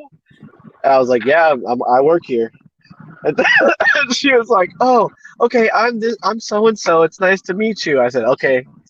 Yeah, nice to meet you. I was like, okay, what do you want? Is there anything looking at you for you? If you ever notice when you work at a place, it's always the women that got to ask you all your information. Like, they always got to ask your personals. Yeah, it's like they're double dating me. They're double dating me and everybody else at the fucking establishment. And the funny thing about it is, women will always ask this information. You'll get asked this all the time. Where are you from? Oh. How old are you? Oh. How many baby mamas you got? Or, you know, if you ask you these yeah, do you have any kids? Are you in a relationship? Nope. And all this shit. Or they'll mention, or Tico, they'll be like, oh, my boyfriend and I, this went to the hospital and this happened, and like, And my boyfriend. No, I'm talking about the initial phase when they're trying to pry information out of you for the most part. No. If the less information they share with you, the more likely they are to bring up their boyfriend, because they want you to be like, oh, my girlfriend this, my wife that, my kids. Share, yeah. They basically want you to share when they do that. That's basically a manipulation tactic. Them telling you about theirs is them. And the sad part about all this shit is when women do that to you, there's a high chance she doesn't have a boyfriend. She's basically literally trying to latch onto you. Yeah, she's fishing. Yeah, she's fishing. Yeah, she's using any guy in her life as a way to get her. She's basically fishing to see if you have somebody in your life. Oh, shit. She's trying to latch onto the Roni. Yeah. Yeah, exactly. Or like I say, because then she starts treating you all this way, and then like 4 days later, you're like, but you never why? How come you never bring your boyfriend up anymore? Hey, it's like, why don't you bring your boyfriend up? She never had. That's exactly. Make sure your boyfriend doesn't come in here. Hey, guess what? Don't expect me to give him a discount. Yeah, guess what I almost forgot? What? I forgot to do this. You forgot to lock your doors, goofball. I told you. I knew you did. Smart ass. You got an eject button? Yeah, right? You got an eject button. Yep. You got an eject button? Oh, shit. No. I got an eject button, too.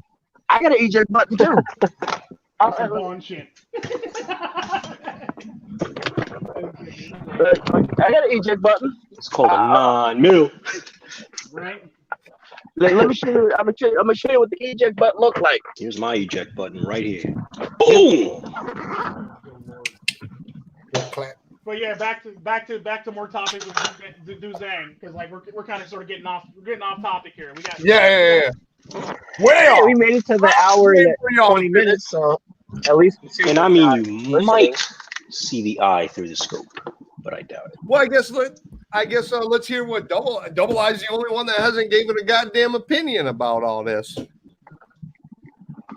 Well, the opinion's very simple. Being a blue-pilled simp is a very bad idea. Yeah. Is it? I mean, are we talking about the topic with the song, right? No, yeah. Well, then the original topic. The original topic was basically when you teach children. And it's freaking. I'm sorry. What was the original topic? Yeah, go ahead, Pico. Garuda Ghost, but I was supposed to do this last year with Garuda Ghost, but Duzang ran away with it, so I guess I can do the second time with the Garuda Ghost. What's the original topic? When you should red pill kids or children. Right away. Thank you. Yes. So that's 3. What? Vedic traditions kicking in. 3-2. I mean, legit, right away. Right. So, yeah, why do you think that? Why do you think that it should be right away via puberty, or after they look like White Taker's left eye? White Taker's left eye. I don't like that. Let me oversimplify it by taking all the feelings away. Okay. How did you feel about Santa?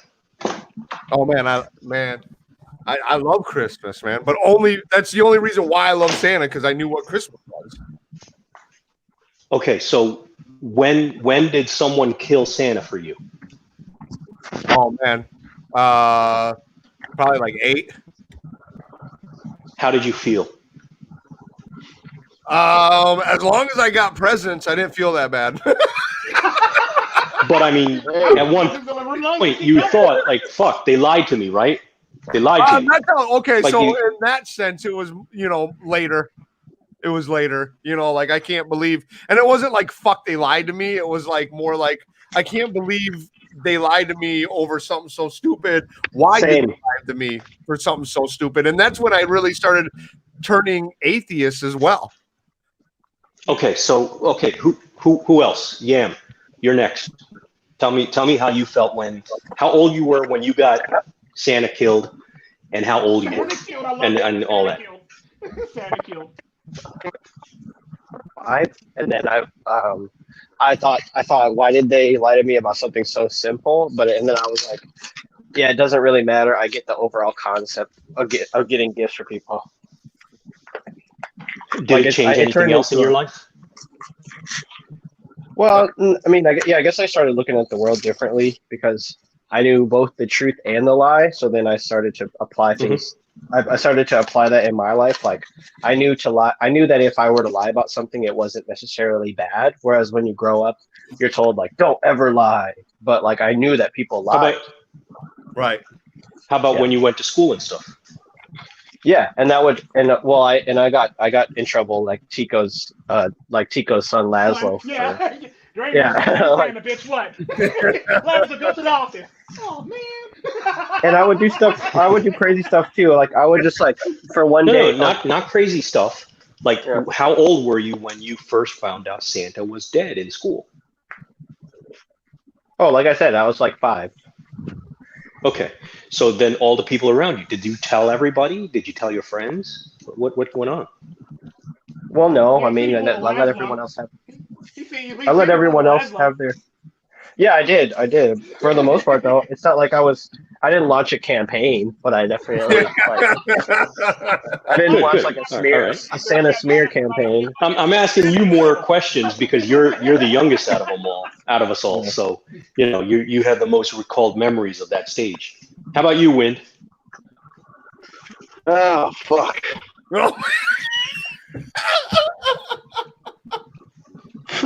This is gonna get bad real quick. A lot of people died. A couple people were electrocuted. 3 people. I was done. I mean, I think I was in either. I think I was in. 100 people died. Like the worst thing ever. The worst thing ever for me. He's all. I was. I mean, when I was. I think I was like 5 or 6. I was upset, but then I realized that it's better to just give than to take, than receive. You appreciate things more when you give to people. Did you have any other adverse effects? Adverse? I was a kid. I mean, of course you had adverse effect. You were a little angry. You were probably devastated that this man may or may not have existed, and you were mad. You were definitely. Well, I grew up in a two religious household. Picture that. Yeah. Picture that. I grew up in a 2-parent, 2-religion household. Now, I understood the meaning of it when they explained it to me. I understood the meaning of it. But the fact is, I was upset for a little while. But after they explained the meaning to it to me, I realized it's better than to give than to receive. Right. But all right, how about you, Tico? I never believed in Santa. I never told anything about a Santa. I figured as much. All right, so my point is, you take the feelings out, right? Right. And you can compare it right there. It's the same exact thing as Santa.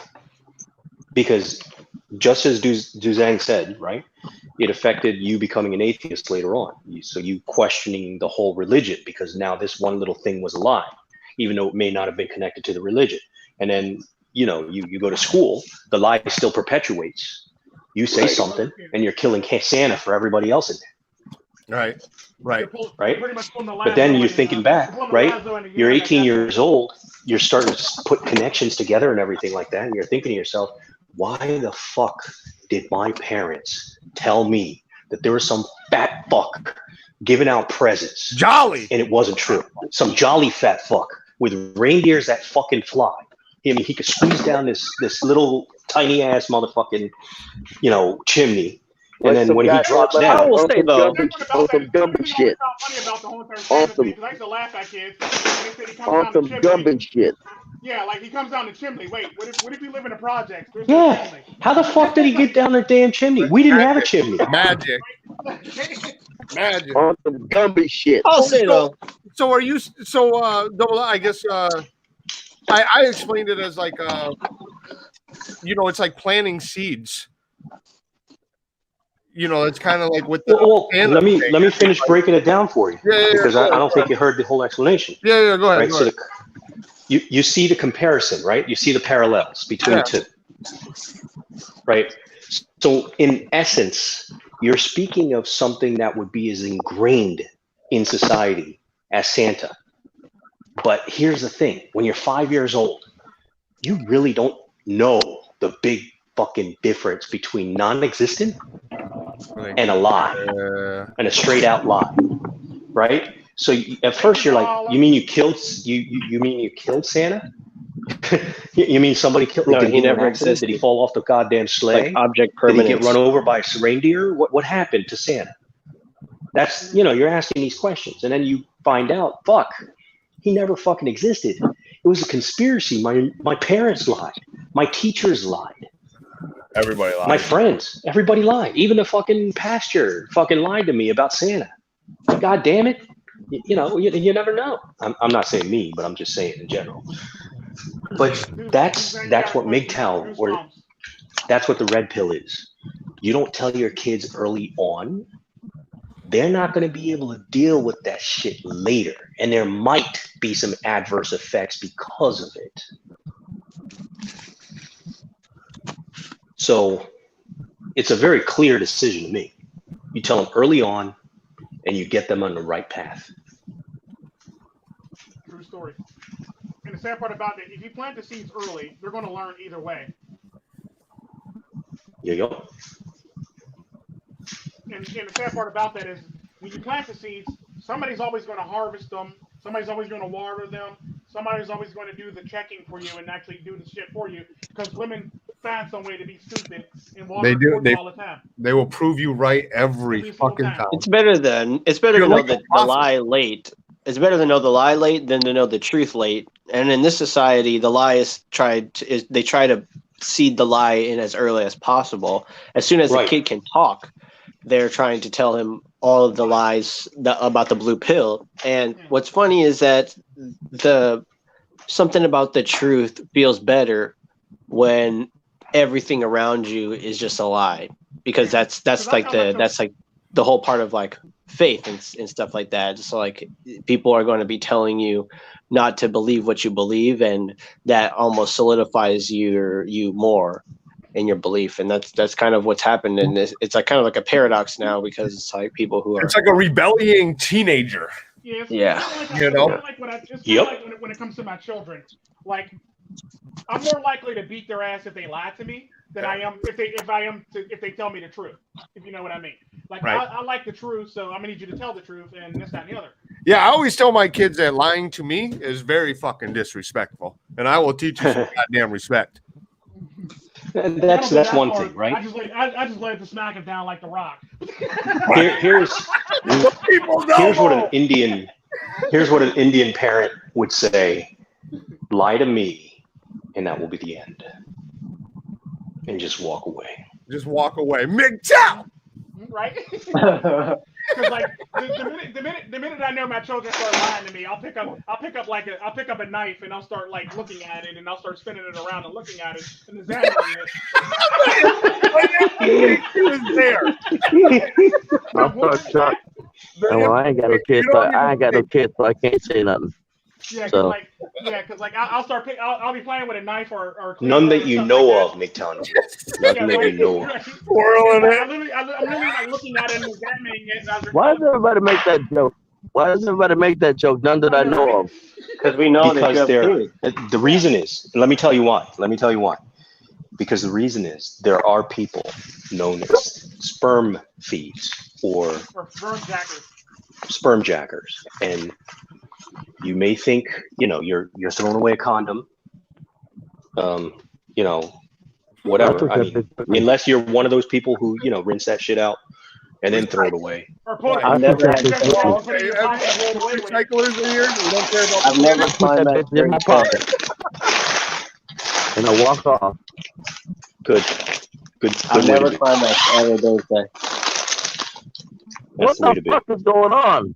Yeah, because like I'm in the win, man. I'm in the win. I'm in the win. I know I'm in the win. Damn. Stop him from living if I his had truth. children, I know about Don't all my stop children because either I slept with the woman or I donated my sperm to the woman. So I know all my children. For free. Sperm ain't give you money. I know I don't got no children with you. It's just like I said, I took that shit with me, you know? Yeah. Put it right in my pocket. So I know all the women who had my children because either I donated to you or I slept with you. I ain't even donating sperm or nothing, you know? Fuck that. We only donated to people via a contract for the most part. We drew up a contract. What if they gave you money, pimp? Yeah, they literally gave me money. They gave you money. Like I would donate money. Somebody pay me. Shit, you want my mama? No, not worth it. Yeah, because I know we drew up a contract. Because they're gonna get it back one way or another. They pay. Let's look at it this way.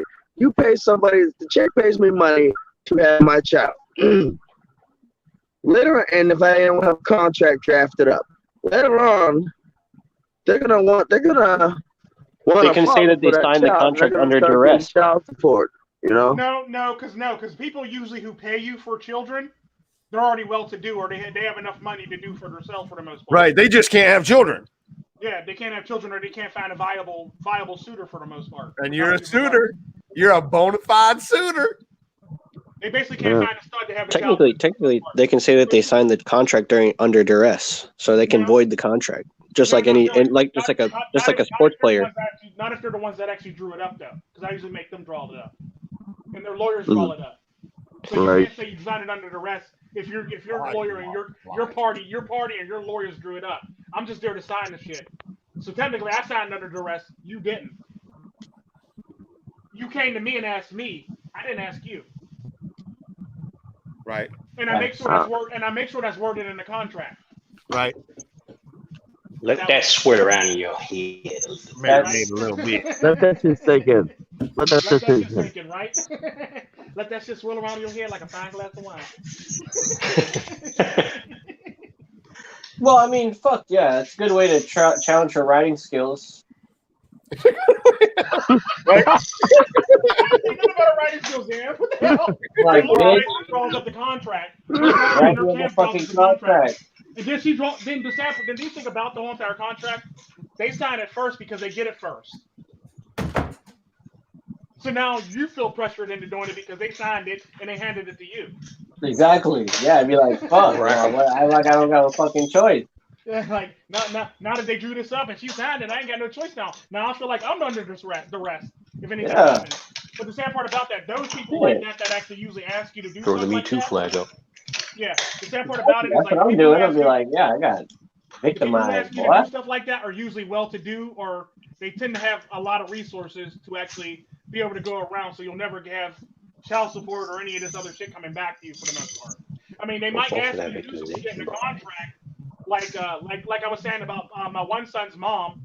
She basically asked me to take care of him until he's potty. No, it was basically take care of him until he learns to walk. Then it went into take care of him until he learns to potty train. Then it went to take care of him until he goes to first grade, or stay in his life until he learns to go to first grade for the most part. That's like a sliding scale. The contract, it's like there's stuff and stipulations in that contract. So as long as you abide by the contract, that's all that matters. Hell, right. The sad part about that is the staying until he got to first grade wasn't even in the contract, but I was nice enough to do it. Well, you can't hold anybody accountable because we live in a world of of spin, but we also live in a world of technological innovation where like a person can sign a contract, but then they can fly to another country and go into hiding, and you'll never find them ever again. Well, no, it's not even that. No, trust me, because a lot of countries actually have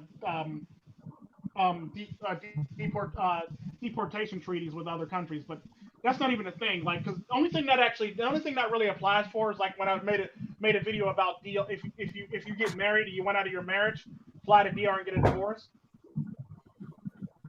Yeah. Yeah. So like, And also that applies for marriage, yes, but other stuff that it doesn't apply for would be like signing a contract for like, because at the end of the day, what you fail to realize about this is we've actually signed this contract, and the child is the business that we're actually the child is the business, and that is for the most yeah, part. I know. So the You child can't is treated like a business. keep a woman from from finding her way or from like squeezing her way out of a situation. Like they're pretty crafty at doing it. You trust me. If your lawyer signed a contract and your family all was there and your dad was there and he asked me to do this, trust me, you're not squeezing out of this shit. Yeah. You're not squeezing out of this shit in the least bit. Because 9 times out of 10, your father's name is on there, your name is on there, and my name is on there, and the lawyer who drew this shit up is on there. So there's always witnesses.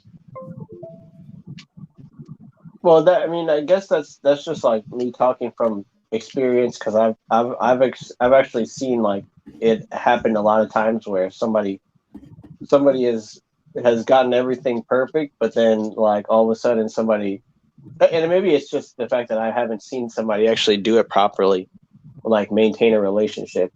But I mean, well, no, I'm not talking about maintaining a relationship, because like I never, well, maintaining a relationship, that's a whole nother story. But like, you know, business, but making business deals, that's something within itself, because literally you're not going to be there. You're basically it's like signing. It'd be like if you decided to merge businesses for a hot second, for temporarily, like, or like if you decided to, you know, share resources between businesses so you can make your, yeah, so man. you can help each other grow for the most part. Everything, all the relationships now are like so much about feelings that like nobody is actually approaching it from like a business standpoint, and then they're like, oh, we have kids now and a house and a car together and a joint bank account, and yeah, I'm not talking about women. I'm not talking about women. See, yeah, no, you're off. You fell off, because I'm not talking about women you're in a relationship with. I'm talking about women that you make a contract with to have children with. So basically, they would offer me money to plant my seed into them. Well, you don't even have to do that. Basically, I always go with women who say, "Well, if you have," I'm like, "No, I don't want to do that. I'll be happy No, I'll jack it with test tube, and yeah, for the most part, yeah, you would go through. Yeah, I'm not just sleeping with anything and everybody. I'm not gonna do that. Yeah, I'm not just sleeping with anything and everybody. I basically would donate. We would go to the doctors. We would make like pay the kid. Like you're gonna pay me to kill myself. Nah, I'm fine. What do you mean pay you to kill yourself? Yeah. Oh, I'm gonna get syphilis. I'm definitely gonna get some sort of disease from having sex with that woman. Oh, okay. Yeah. That's why I'm not having sex with them. That's why. Right. We're just talking about going in a cup real quick. When is your doctor's appointment? I'll meet you there. That's right then and there, and we'll pretty. Yeah, and then that's when I'll sign once I see the paperwork. Right. Yeah, you got to see the paperwork first. Show me the paperwork, or show me the Carfax. And then show me the Carfax. Show me the Carfax. Yeah, I think that that's kind of like something that you can't really. It's not really appropriate to, like I said, this whole like really permissive society and stuff that we have. It's hard to be like, yeah, we should teach kids this, because you can't.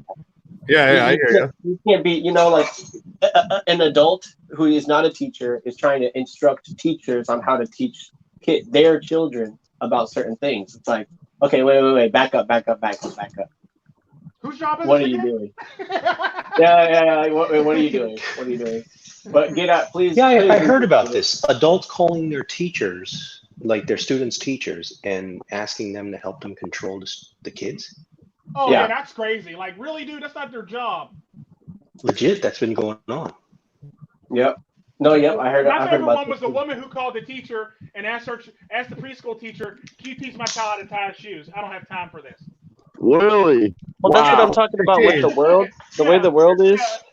The way the world is now, it's like a lot of the kids, and I'm talking about like, because I know people who are in high school right now or who had just graduated. They were like doing the job of the teacher most of the time when it came to like organization and stuff, and like and even teaching to a certain extent. Like the kids were teaching part of the lesson or part of the curriculum for the teacher.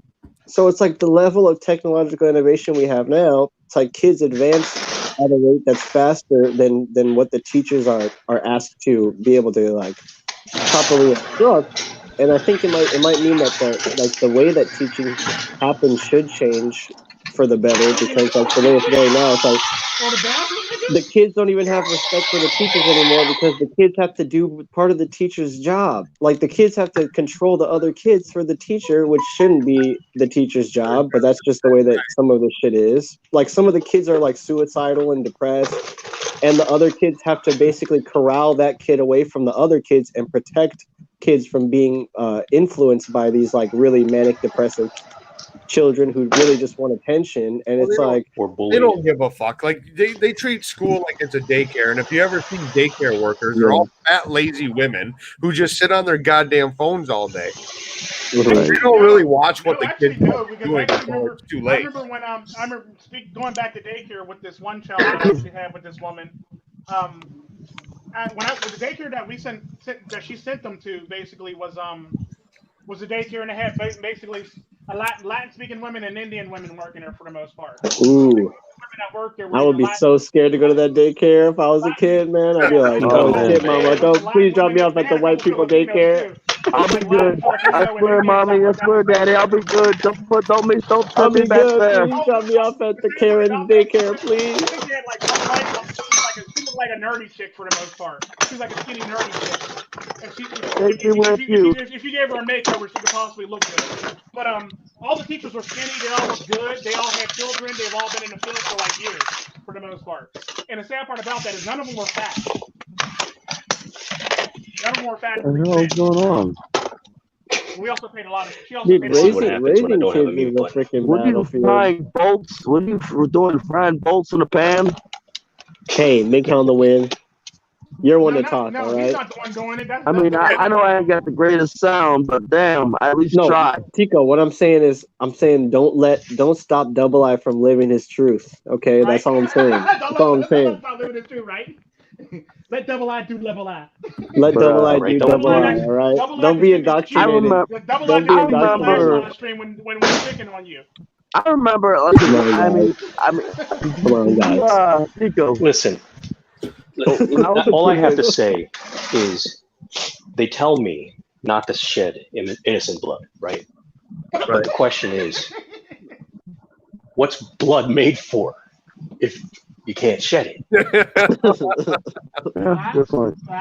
Facts. But that's like then they say drink responsibly. I drink responsibly. Die responsibly. Die responsibly. I'm just saying, don't do something stupid that's going to make somebody come by and put a cap in your head. They should change the slogan from drink responsibly to puke responsibly. They should make it to the... Smells good. I mean, that's lying to kids, to young people right there, to tell them to drink responsibly. I mean, honestly, there's no way you can drink. There's no way you can actually drink and do it properly and do it responsibly. Like, isn't that an oxymoron? No, there's not. Yes, there is. Yes, no. There absolutely is. Just because you're an alcoholic, Negro.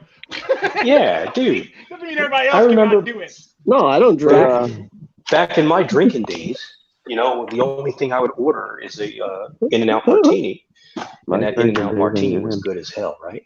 So it depended on what kind of rum. Yeah, but no woman ever saw you at the bar and with that martini and be like, "Wow, he's so responsible." But that's just it. Double I wasn't looking at any woman at the bar.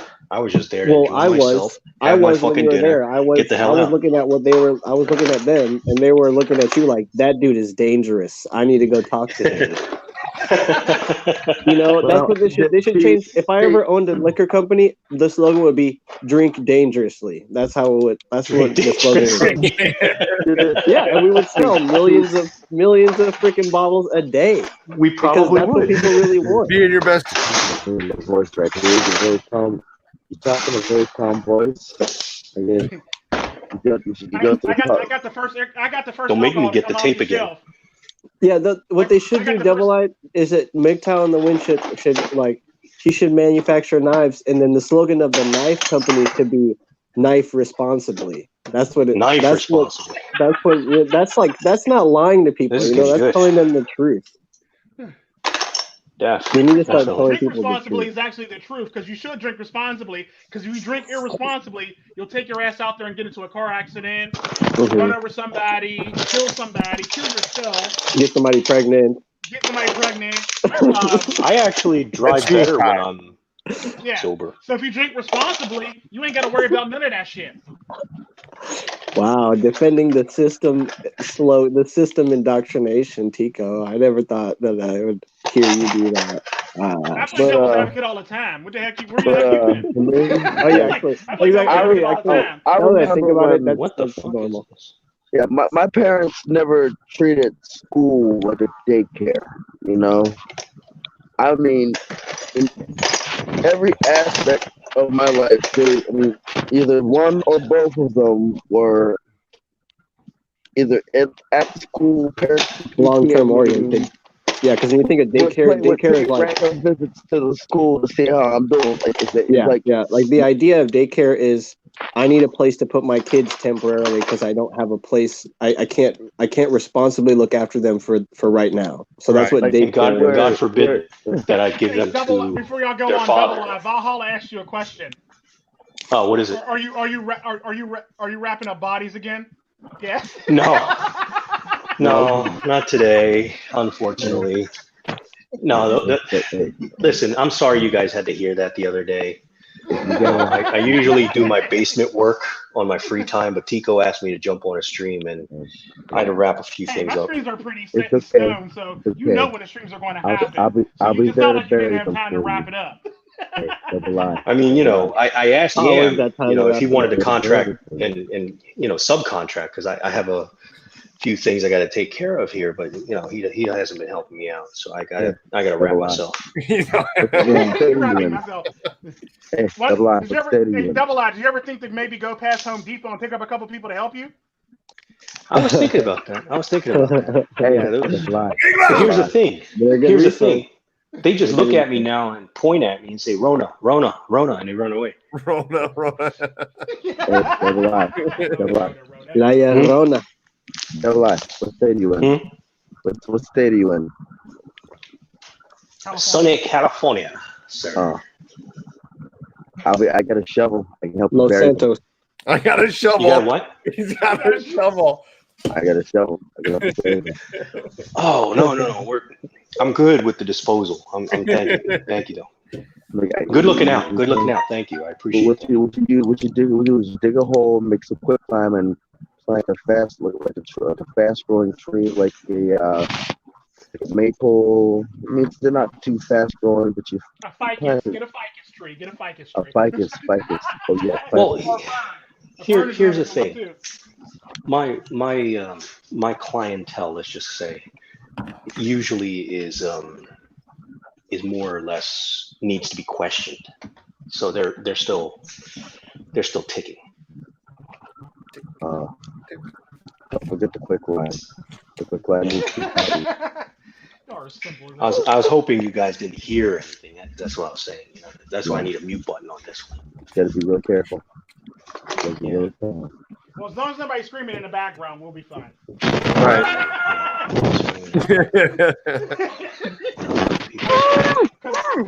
No. Not the face. Not the face. I remember all my live streams verbatim, but the minute the crime takes place, I'll tell you where the drugs are. So what do you guys think about so the stimulus checks from the corona? They're issuing them out like that's going in the bank. If you owe child support, or you're currently up to date on your child support, even you don't get that check. What? Support, no. You don't get it, basically. No, it goes. Child support, you don't get it. Yep, you don't get it. Whether you're current or behind, it don't fucking matter. You will not get that check. Yeah, they actually said that. Yep. What if you pay ahead? What if you do like a... No, you don't get it. That's not yours. You're not getting it. Nope, you're not getting it. What do you guys think about that? That is so fucked up. That's gonna cause a lot of men to go MiGTOW. Well, I mean, you know, it's mostly men affected by this unemployment. Right. Yes. So it's Mostly yes. men affected. That's going to cause a Women lot were of I always- basically at my job at using Damn. At Now my- they're just going to take away that stimulus check that was meant to replace the job two temporarily. things at my job. I ask everybody. Triple in child support because they lost. God damn, man. That And hurts. the woman gets to that claim is going to herself cause a lot of and men. all 3 or 4 of her kids, which is $500 per fucking kid. She gets Mhm. a whole nother income and a half tax. Yeah, this is Yeah. like their signature move, like they're like Triple H pedigree, like to try to like snatch snatch the last dying Man, breaths man. out of men's labor. And Dude, this is I legit ask everybody feminist. at my job. I Yeah, ask this is everybody legit, that I bro. come into contact with. This is Every man I come into contact with, are you working? You know, like, are you still working? What are you doing?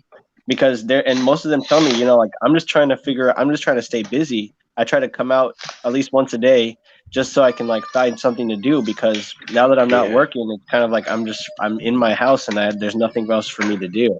And I'm like, dude, I'm sorry. Like, I hope that you find work. I hope that you can, keep. You know what that's going to cause? You can keep this ball rolling, because we're going to be depending on you in the future. yes. Guess what? You know what that's going to cause? I'm going to tell you what that's going to cause. That's going to cause a whole bunch of men who are on child support to tell younger people, they're going to go around telling younger people, don't have kids, don't get married. Yep. This is going to cause a whole bunch of men. Don't And have we're kids. talking about red pill in the younger generation. Exactly. Right now is a good fucking. I actually have a It's a great example. Look what they're doing to future dads of this fucking country. Look what we're not going to get a stimulus check. Look. Yeah, I know. That's sad. It's sad. It's really sad. It's really fucked up. Let's do them. To get another one. I want to hear what But you're it will be remembered. You know what, guys? That's just really fucked up, because there's a lot of guys out there trying to keep this shit together during this time. Hard enough, the way it is. Yeah, hard enough the way it is, and now this. You know, like now this. What else? What else? Yeah, it's assault. It's insult. And I know it's hard to believe, but there are still people who pay child support who are blue pilled. Not everyone who gets child support payments gets to know the truth. They still are believing the lie, so they're still, and it's like that's like doubly messing them over, because they don't even know how the world works. They're like, I guess I'm not getting a check. Yeah. Yeah. The sad part about that is a lot of the men who are blue pill, they believe that they're still getting a check. And they're really not gonna get They don't even know. Yeah. They don't even know might yet. not be blue pilled for long. Someone might not be blue pilled for long. And here's the thing. They're putting themselves in worse situations because they think they're going to get the check. Yeah. They're not going to get the check. Right. That's They're what going And they into spent debt. the money already. Right. They've I'm already hoping that a lot of borrowed them that might money use out. The money that they already got. Yes. Hoping that they're going to get this check. Yep.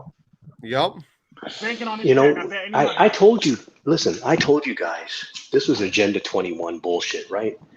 I'm telling you, that's what this is. This is depopulation. This is taking the wealth and shifting it from one hand to another. Yeah, it literally is. And they're doing it right under your nose. They're not even doing it under your nose. They're doing it blatantly right now. It's like, Yeah. They're literally slap you in the face with this shit right now. Shit. That's not even doing it on your nose anymore. They're not even being sneaky about that shit. They're being blatant. Right. You're walking into his mouth saying, "What's up, my niggas?" They ain't got to do it when you're sleeping no more. Now they can do it when you're awake. Yeah. They don't gotta even wait for you to be asleep no more. They're fucking raping us awake. Guess what you're not getting. Guess what Yes, you're they not are. getting. Look at what they're doing. And the only thing you can say or do is do anything like this.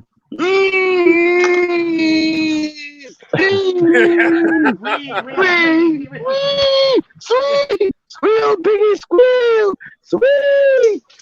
You sure? And it pretty much, you sure got it. This is the whole scenario. You sure got a pretty mouth. I bet I can make you squeal like a piggy. Oh, squeal, piggy, squeal. And your response is like, and you'll do it. Yeah, because of those yoga The pants. sad part about you ain't got no choice now. The government's doing it to you.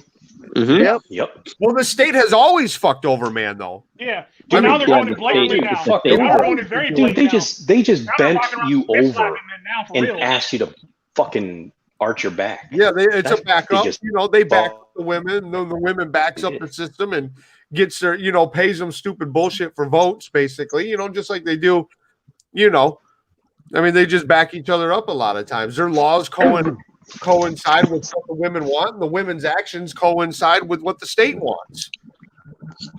Not the state, the UN. I mean, that, that's basically the state. I mean, it's going to be the state of the world if the shit keeps going on. Yeah. Make sure you use plenty of lube. Otherwise, it's probably going to hurt like hell. In a sense, if you watch the reactions of Trump recently, like before and after the UN stepped in, you could tell, like when he became compliant to saying the right things, that's when the UN stepped in. Yeah. And sometimes they let them run free so they can make it look like it's good, make it look good. Yeah. And other times they be like, you know what, you got to do this, you got to do this. Okay, you can go free now. Now you got to do this. You need to slow down, pimp. Yeah, like he changed it up. He'll say one thing one day, then like next thing you know, he's like, okay, we're going to do this. Like, wait a minute, what happened? You were just running off talking about we're going to do this now. Now all of a sudden you're doing this now. What's going on?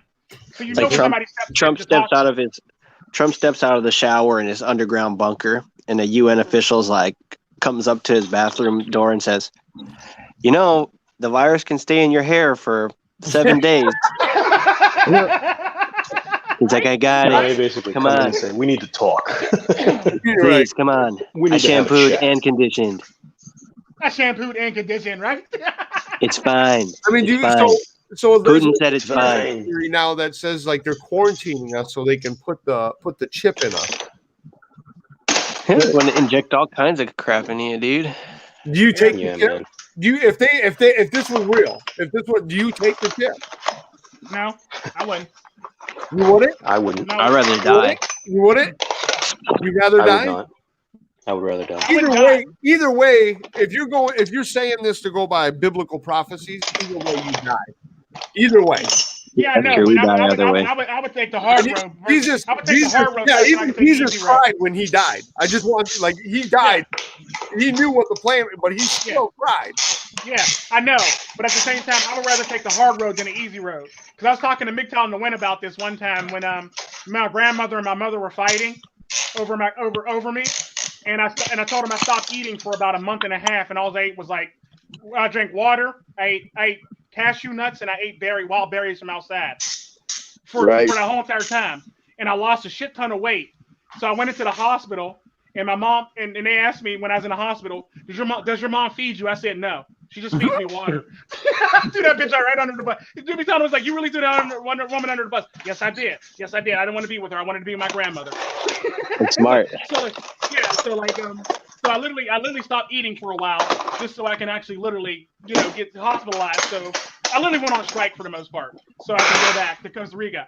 But the funny thing about it is the cops literally came and arrested my mother, and they took custody of me. And they gave custody to my grandmother mom's side, and my grandmother mom's side let me go back to my grandmother's dad's side. Now get this. How many people are actually going to do something like that? What do you mean? I'll do it now. Shit. Oh, what Tico did? Yeah. Like I'll go on a strike now. Shit, I know if I go in the woods, I know what to eat. I grew up in a cockpit, and I grew up in Bree Village, so I know what I can and cannot eat. Shit, I'll find some mint leaves. I'll find some. Think about the philosophy behind that punishment. It's like, if you're stupid, I don't want you in my house. But nowadays, parents want their kids to be in the house, regardless of whether or not they're stupid. I mean, they just put them in front of an Xbox or a plate or a TV or a radio or a phone, a tablet. Sit your stupid ass down in front of that TV. Right. We don't. I mean, little Johnny. Here's a brand new Xbox. Hey, Jen, little Johnny. I'm still on a 10-hour, and I still got to get this load up north to Jackson. So I at least want to get a little bit of sleep before my 10 hours up. Okay. I'm gonna say my outro. Outro. Ooh, I like that effect. All right. That was pretty good. Right. This is MiGTOW the Win. If you're on child support, you're fucked. Yeah. Wait, hold on. Say that again. If you're on child support, you're fucked. Oh yeah. Yep. No. Sorry, brother. When this inoculation comes in and you decide whether or not to get the chip, you're fucked either way. You're fucking fucked either way. The only difference is you get to eat and survive a little bit longer. Just to get fucked some more in life. Yeah. Welcome to Fuckville.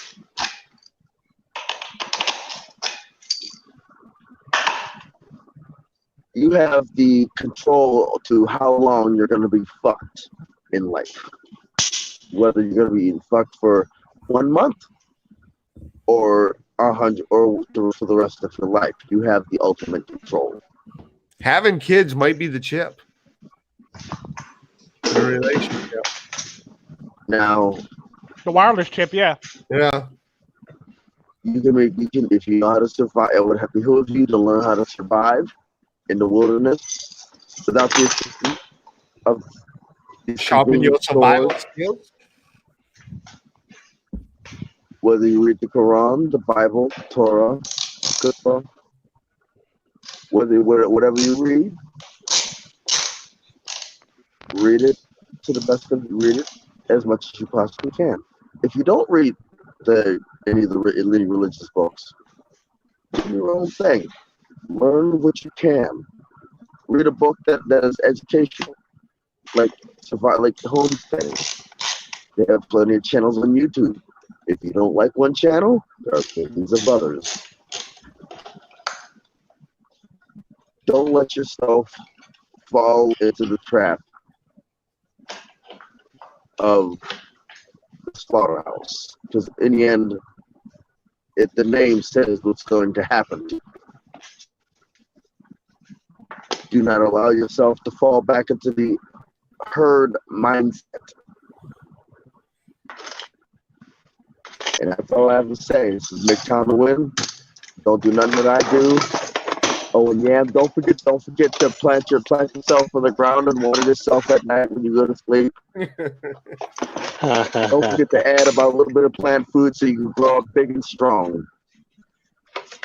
This is for I do my outro. You're welcome. Signing off. Okay. Later, bro. Yeah, I don't know. I've contemplated whether I would take the tip or not. I don't know. I honestly don't know. Like, being honest. Like, really. Already.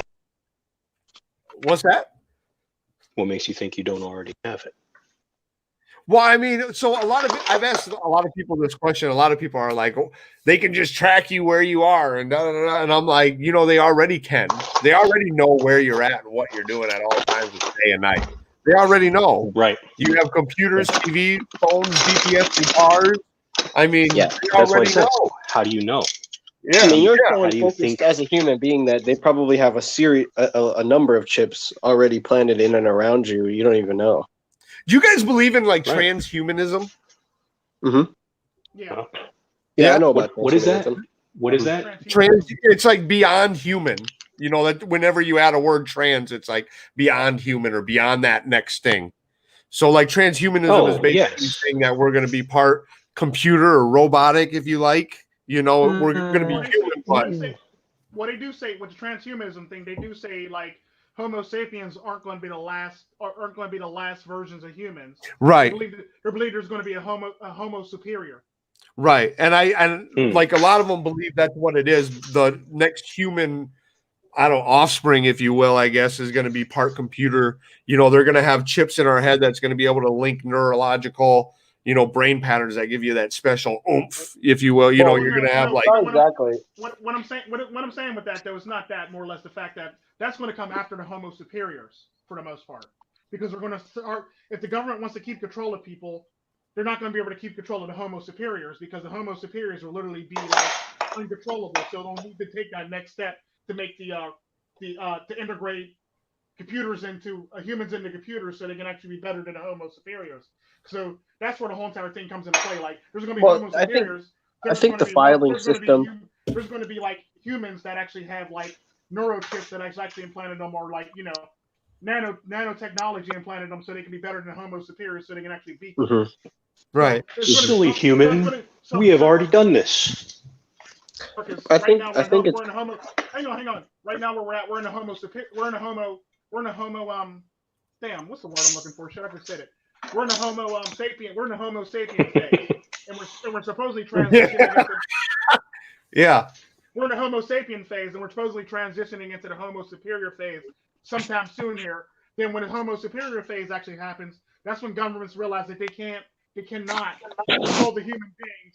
So now they need to incorporate stupid human beings with chips and shit like that, so they can beat back, or hold back the homo superiors. Mm-hmm.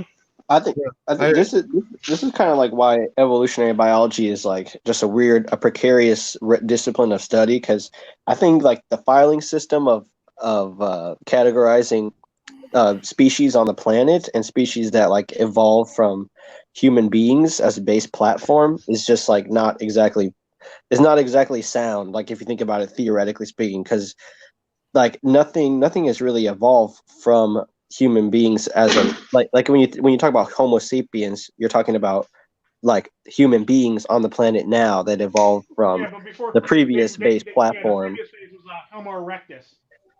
Which is Homo erectus. But then like if you look in the future, you wouldn't necessarily say transhumanism is, I don't even necessarily think of transhumanism as cyborg humans. I think transhumanism is just beyond this like millennia of humans, like what exists on the planet afterwards, because human beings are essentially like basically near God-like in terms of like in comparison to all the other species on the planet. So yeah, we are. We're essentially creating God-like. Yeah. We're essentially we'll create like a new definition of what life is on the planet if technology advances past a certain point. So that like transhumanism I think it's wrong for you to think one flaw in your life. Okay. Go ahead, double I. Let them have it. We perceive ourselves to be godlike on the planet. Yeah. I mean, there's no living thing that can disprove our perception. There's only environmental factors. Actually, there is. If you take away a man's gun and you put him in a cage with a lion, what the fuck do you think is going to happen? I asked you. Who did that? Who put him? Wait. Who put that person in the cage with the lion? Another human being. Well, no, I'm saying though, if all these animals weren't rounded up with guns and darts, how the hell would you actually go track down and kill those animals if you didn't track them down with guns and darts? But it's more than just that, right? Yeah, I'm just it's more than just that. I'm doing it on the simple terms, simple terms. Yes, in the most simplistic terms, you're right. You didn't have those darts to put the thing to sleep, so you could take it to a zoologist or take it to a veterinarian to take it to a zoologist to take it to the zoo. You wouldn't have those animals in a zoo. How would you capture those animals? You would have to have we're definitely not godlike. Yeah, when it comes to how you explain it. Well, I mean, the answer. I agree. The answer to his statement. So humans think that we are not the most godlike creature on the planet. Only thing that humans have that actually makes them better than an animal is a gun. But say that to, because I went hunting one time. No. Say that to a grizzly bear. Say that to a grizzly bear that got shot 17 times and he's still coming at you. Who's superior then? Yeah. No, simplistically, you're correct, Tico. But the answer to my statement is that human beings are not godlike. But that the transhumanism part is like, I choose to look at it differently than how it's currently defined. So the like when it comes to like people becoming cyborgs, like I think that's like human beings having like auxiliary things helping them to advance is important and all, but I think that we evolve alongside of that technology too. It's not like we're just nothing without technology, because that's why we have and hell, these kids nowadays have all the technology in their hand, and they don't even go look shit up. They basically just believe whatever somebody else is saying. They don't look shit up right now. So technically, with or without technology, I see what I'm doing. I'm sort of like trying to like project my view onto the entire world. For the most part, yeah. Like, humans aren't superior no matter what. You're not willing Smartest to thing you did. or put in the work to better yourself, or put in the work to remotely be better than something without any roadside assistance like a gun. Yeah. A gun, basically. You're parroting indoctrination. You're part of the indoctrination because that's all you think. Because like I was saying I was arguing with somebody because he said, well, if I was there in Paris and I had a gun, I could have shot the man, and you would have shot the bomb too, because how were you stopping the bomb from blowing up? Yeah. Well, then is it even necessary to ask the question? I said, I never heard of niggerdom I've ever heard a guy beating a bomb blast to the face with a gun. It doesn't work like that. It doesn't work like that in the least bit. If the bomb's going to blow up, it does in the movies, Tico. No, it does in the movies. It doesn't make sense to ask the question, what is transhumanism then? Like it doesn't make sense to ask that question because you're already assuming an a priori understanding of human beings to a question that questions the nature of human beings as a whole. So it doesn't even make sense. I believe that there is. I believe that I believe in this world right now as we speak, we are amongst Homo superiors right now as we speak. Yep. I'm not going to say when and where. And the irony to it is if you take the red pill, you're actually walking towards that. You're actually walking towards that direction. Because it's basically like a philosopher or anybody that has a philosopher was technically Homo superior. Well, yeah, that's basically what I'm getting at with transhumanism. Transhumanism is basically just philosophy.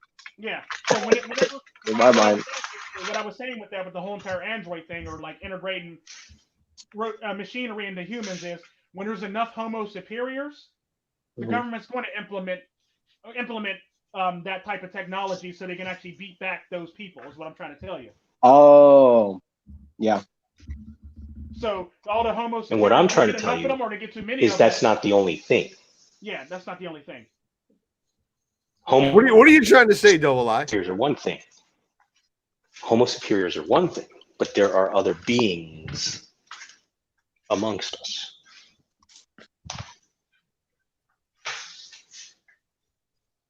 If you say like shapeshifters or what? like shapeshifters? Aliens? Like reptiles? Yeah. No, I mean, okay. So yeah, like you can't this is the problem. You can't ask certain questions without there being like an assumed understanding. So it's like if we all come into this live stream with 4 different understandings, then it's hard to actually it would be difficult up with the definition for what it is. But the thing is, though, the fact that we're not all agreeing with each other and we're mulling around our heads between us and we're not like bickering and fighting about it, lets everybody know that, okay, that person has a view, this person has a view, that person has a view, and that person has a different view, but they're all still getting along. How come that is? They're not fighting about this shit. They're not trying to tear each other apart about this shit. You see what I'm saying? Mm-hmm. Because when men get together, men discuss. Yeah. We're obviously all toxic. Men discuss. That display right there lets you know that there's Homo superiors actually among us for that reason. Mm-hmm. But at the same time, I agree with Double I. There are other beings amongst us too. They're starting to do those cat people. Homo thought. They're doing like the cat people / where they're crossbreeding or cross-making, cloning humans with animals, basically, to do that thing in I think it's Japan or China right now. I think it's yoga the Meow people. You're talking. Yeah, the Meow people. The Meow people. Yeah. So I wouldn't be shocked if there's a couple of those amongst us any damn way. So I wouldn't even be shocked. They be doing some crazy shit over there in China and Japan. China. Well, your view of the world. Han Solo is the Homo. Your view of the world is shaped by the education system that shaped you. Yeah. Like I view the world. So I mean, like a good example. You're more than welcome to prove that incorrect, but your worldview only limits you to its confinement. Yeah. So with that said, more reason why we should red pill kids. Definitely. In a sense, be more godly than you. Yeah. Because right. The day, so I what? The world like I do. What other animals have you met face to face? Yeah, worldview is essentially what limits your perspective from higher beings, higher states of consciousness, higher dimensions of reality. That's the definition of worldview. It's a constrictive thing. No one can have an openly liberal, progressive worldview. That doesn't that's what we're all taught to have in school, but it's not the ideal to strive for. Let me give you an example. What type of animal have you met? What type of animals have you met face to face? Intelligent animals. Lemurs. Sloths. Yeah, lemurs. My dog. Not you, Tico. Not you, Tico. I'm trying to use him as an example. My dog's pretty fucking smart. Winston, my dog. Okay. I met like a butterfly, like an actual in an enclosure. A smart animal. All right. No. Smart ass. Look at me. I'm saying in your sense, right? In your going around different places, what has been the most intelligent animal that you've run across? Oh, okay. Well, I guess. Oh, that would have to be tough. That would be tough. Like a whale. Does whale watching count? Yes, it does. But have you been able to swim with that whale? Did you get to touch it? Did you get to look right in its eye? Anything? No, I haven't looked in a whale's eye, but without being in an aquarium. Then it doesn't. Okay, so the smartest animal you've ever met was your dog. So that's fine. Or another human being. Right. So the dogs are, dogs have a different senses than we do. They kind of know things that we don't, right? So there's been different dogs throughout history that have detected their owners about to have a heart attack before the owner even knows, that sort of shit, right? Or when their owner's about to have when their blood pressure's low, or when they're going to a diabetic coma, or they're going into when their sugar drops, when their sugar goes high. Correct. There's different animals that can detect different things. So all these things are proven. All these things are facts. This should have happened, right? So when you look into your dog's eyes, what makes you think you know more than him? No, I never said I know more than him. No, but I'm saying, I get what you're saying. I get your logic there. We think we're godlike. We think we're godlike because we say we're godlike. Mm-hmm. We're not. Yeah, I always think about when my dog watches me read a book, it's probably just that stupid motherfucker is just sitting there staring at a dead tree. Yes, that dog is probably saying that. And you know what? Smart on him. Yeah.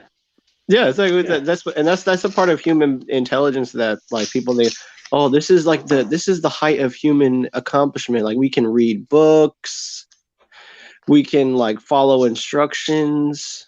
Well, I mean, hold on. We have the choice to pick our own destinies, our own fates. A lot of times, we can create life. A dog can pick its own fate too, right? I mean, right? No, no, I don't think so. When I look at at Mango Chunks' dog, sometimes I look at him and I think to myself, "What's he thinking right now?" And he's looking back at me, and I'm thinking what he might be thinking, right? So I'm sitting there on a couch, maybe picking my nose or something like that, and he's thinking to himself, "If I had fingers that didn't have claws, I'd probably do the same fucking thing because my shit be itching right now." No, I'm kidding. Probably, yeah. Yeah, I'm sure they think that. Yeah. No, dude, whales are really intelligent. That's what I want to do. I actually want to go and I'm gonna go look for something because I'm right on the coast, so I could definitely go swim with the one right now. You might want to do it in a controlled environment. Don't go swim with one. Here's what you need. Why? And stay away from the coast because the Roni spreads faster in the coast. And don't ask me how. You might mess around and be spread all over the coast by a shark. Yeah, so don't do that. Dude, don't you play GTA? You know if you swim out past the surf line. Yeah, I would go to an aquarium or something like that, or the zoo, or SeaWorld or something like that. Man, I've been to a zoo. I saw one time a gorilla tried to make me flinch from its enclosure, it banged on the glass super hard. I just stared at that gorilla dead ass in his face. I was like, nope. Look, so you didn't make me. I'll make it even easier for you. I'll make it even easier for you. You have a tool at your fingertips called YouTube. Just look up videos on people diving with whales, right? And then when they have the video pointed towards the whale's eyes and stuff like that, like look at it, look at its motions, look at its movements, look at its, try and read its body language. This thing is on a whole different level than you. I'm just saying. Yeah, dude, whales are super advanced. I actually watched a video where a whale accidentally knocked the person unconscious trying to swim next to it with his fin. Oh, really? Yeah. Wow. Can you look at some animals and think like, man, this animal has a soul? But like some animals, you don't get that feeling. Like you don't, you know what I mean? Like for me, it's only like certain animals. It's not every animal. Yes, only certain. It's not every animal. No, if you look at a reptile or a deer, this deer has a soul. Yeah. Deer, pigs, dogs. Actually, now I'm about to argue for the reptiles. Now I'm about to play devil's advocate again. Dolphins. A reptile does hashtag reptiles have souls. Yep, hashtag reptiles have souls. Tico just proved it. Reptiles have souls. Like a good example is a big ass python. He may look like he doesn't have a soul. All he knows is he needs to eat or he's going to die. Right. That's not soulless. Just basically that's what I mean, they do care for their young too. Survival. Soul. Okay. Soul and directive are two different things. Like you can have you can have like a very strong directive and still be soulless, like a machine. That's what a python's like a huge freaking machine. Yeah, but at the same time, pythons do take care of their young for a while. That's true. But isn't it just to propagate themselves? We're talking sea turtles. That's a whole other story. They're playing the odds. I mean, I think parrot would be a better argument because like a parrot is really intelligent. Yeah. They're very smart. One of the smartest animals in the world. But I look at a parrot's eye and I don't see a soul. Yeah. Well, that's because I think that might be the physiological. A good example on the other end of the spectrum. Because they're cold-blooded. Because snakes are cold-blooded. They always go to warm rocks or warm places so they can control their temperature and their blood. Their body temperature for the most part. On the other end of the spectrum, if you want to see an animal that you can absolutely identify a soul through its eyes, look at a cow. Yeah. Cows are another. Yeah. Yeah, I would almost take rabbits. But I would take rabbits. Rabbits. Another thing that you can see a soul in. Even fucking goat. Look at your dog right now. Okay, look at your dog right now. Everybody, look at their dogs right now. They're fucking. Now look at your dog. Now look at the behavior of your dog when he gets to go to the vet. Oh, he know. Yeah, he don't like that shit. Yeah. You see, he knows as soon as we pull up in that fucking parking lot what this is. Yeah, look at this. Your dog actually literally has emotion, literally. No. Like, fuck. How the hell did I end up here? So stoic until he goes to the vet. Run down her eye and shit like that. You'll see a tear run down the side of her face too. Oh yeah, they'll legit cry. They'll legit cry. Yeah. Yep. Have them tear stains or whatever. Yeah. Yep. Dogs are very emotional, man. Very emotional creatures. I think there's soul there, and I think there's emotion and I guess smartness about them, intelligence. But to say that they're, more intelligent than us, I would ask what makes you think they're more intelligent than us? No, I don't think they're more intelligent than us. They're intelligent for their set of species for the most part. I agree with that. Yeah, I agree with. No, there are certain dogs that are more intelligent than dogs. Yes. Okay, let me redefine. They are more in tuned with their natural capabilities. Yeah, I'll give you that. Yeah, for sure. Yeah. I don't even know how to explain that. Unless you grow up in a village, or if you grow up in Africa. But the thing about that'll be the only way that you'll ever be in tune with your basic instincts for the most part. Instinct. Well, the thing is, for me, as long I as me playing devil's advocate, as long as you can show me a person, like an amputee who can walk on two legs still, then I think that everyone, no one has access to their full range of capabilities, unless you can show me a blind person who can actually who still can see, then people are still limited, like by Would you by call them what prophets?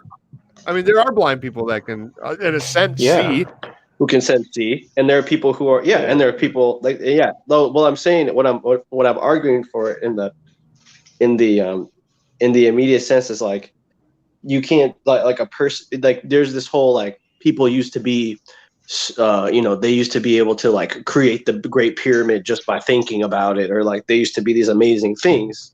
And I know that there's work done. I'm not considering that we're just like we just don't have the evidence. Like maybe it got erased, but that's not really as important a part of the narrative. What I really want to know is like when you say that people are capable of doing more, like what exactly are we capable of doing?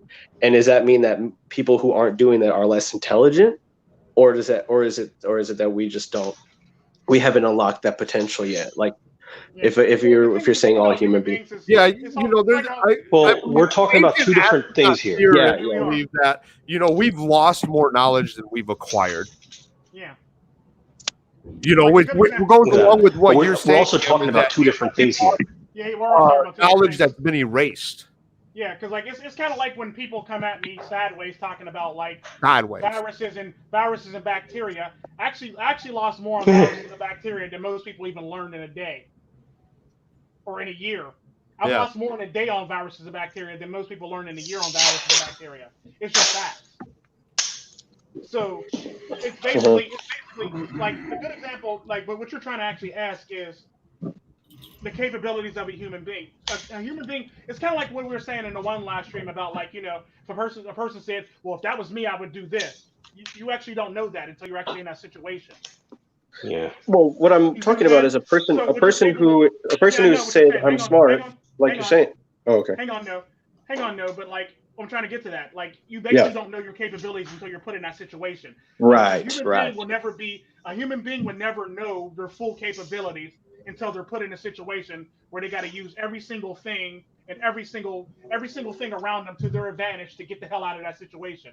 Let's just say a good example. A good example of that is like this is a small example. Like when I say my daughter got bit by a snake, she would have never known her full capabilities of like if she can actually stay as calm as she did, so the venom won't rush through her system.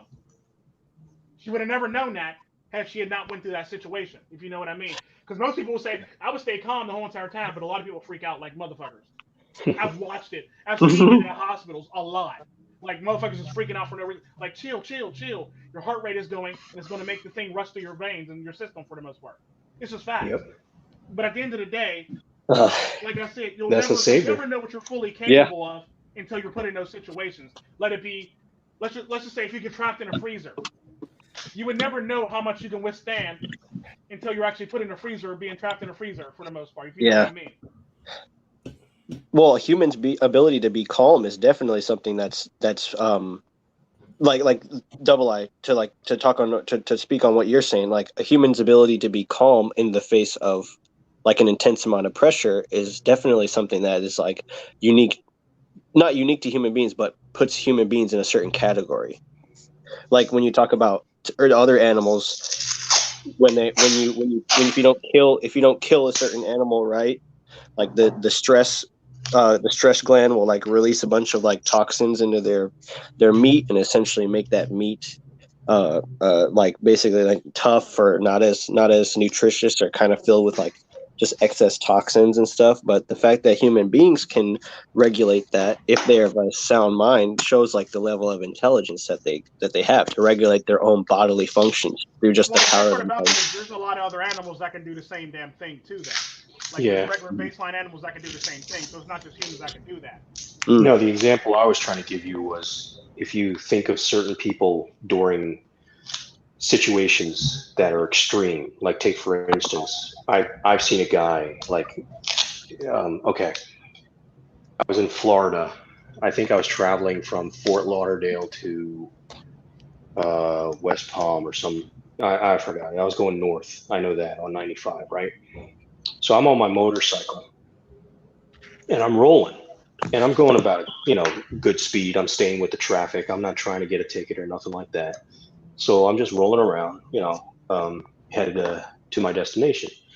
and I see this Ford Explorer come out in the middle lane to my right, and he sped up, and I don't know what he was trying to get to or whatever, right? But the windows were open. You could see a bunch of people inside, and the music was blaring, and I was going a pretty good speed, and he whipped right past me, right? And I don't know what happened. He tried to switch lanes or whatever, and it was crazy because the way he turned made his vehicle immediately start to roll. I mean, it basically was thrown into the air, started rolling. A kid was thrown out.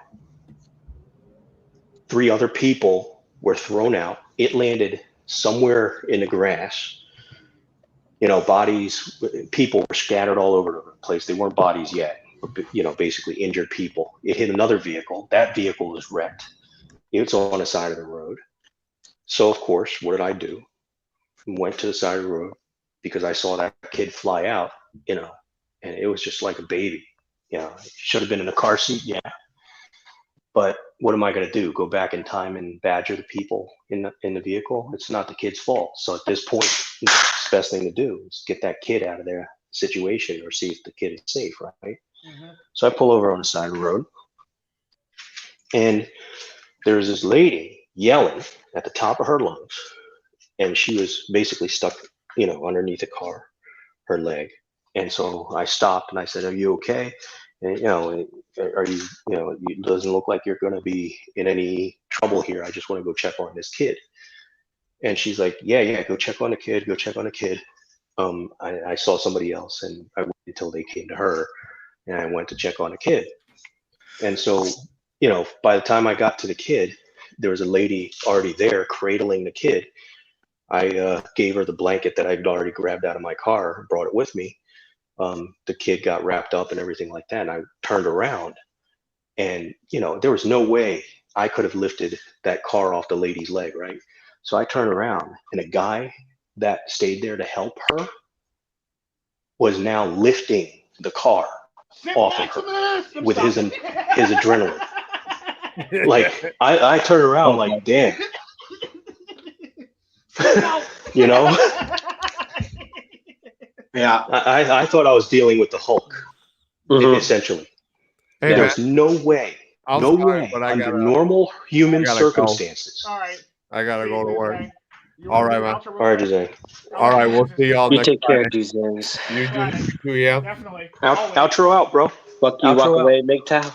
Well, yes. It's time to walk away. MiGTOW! I won't say the other part because y'all are good people. All right, we'll see y'all. Bye, brother. Continue with your story, though. Yeah, that's basically it. Yeah, that was basically it. I mean, yeah, you know, that was just it was horrible to see. I'm glad the kid was able to, you know, walk away from that.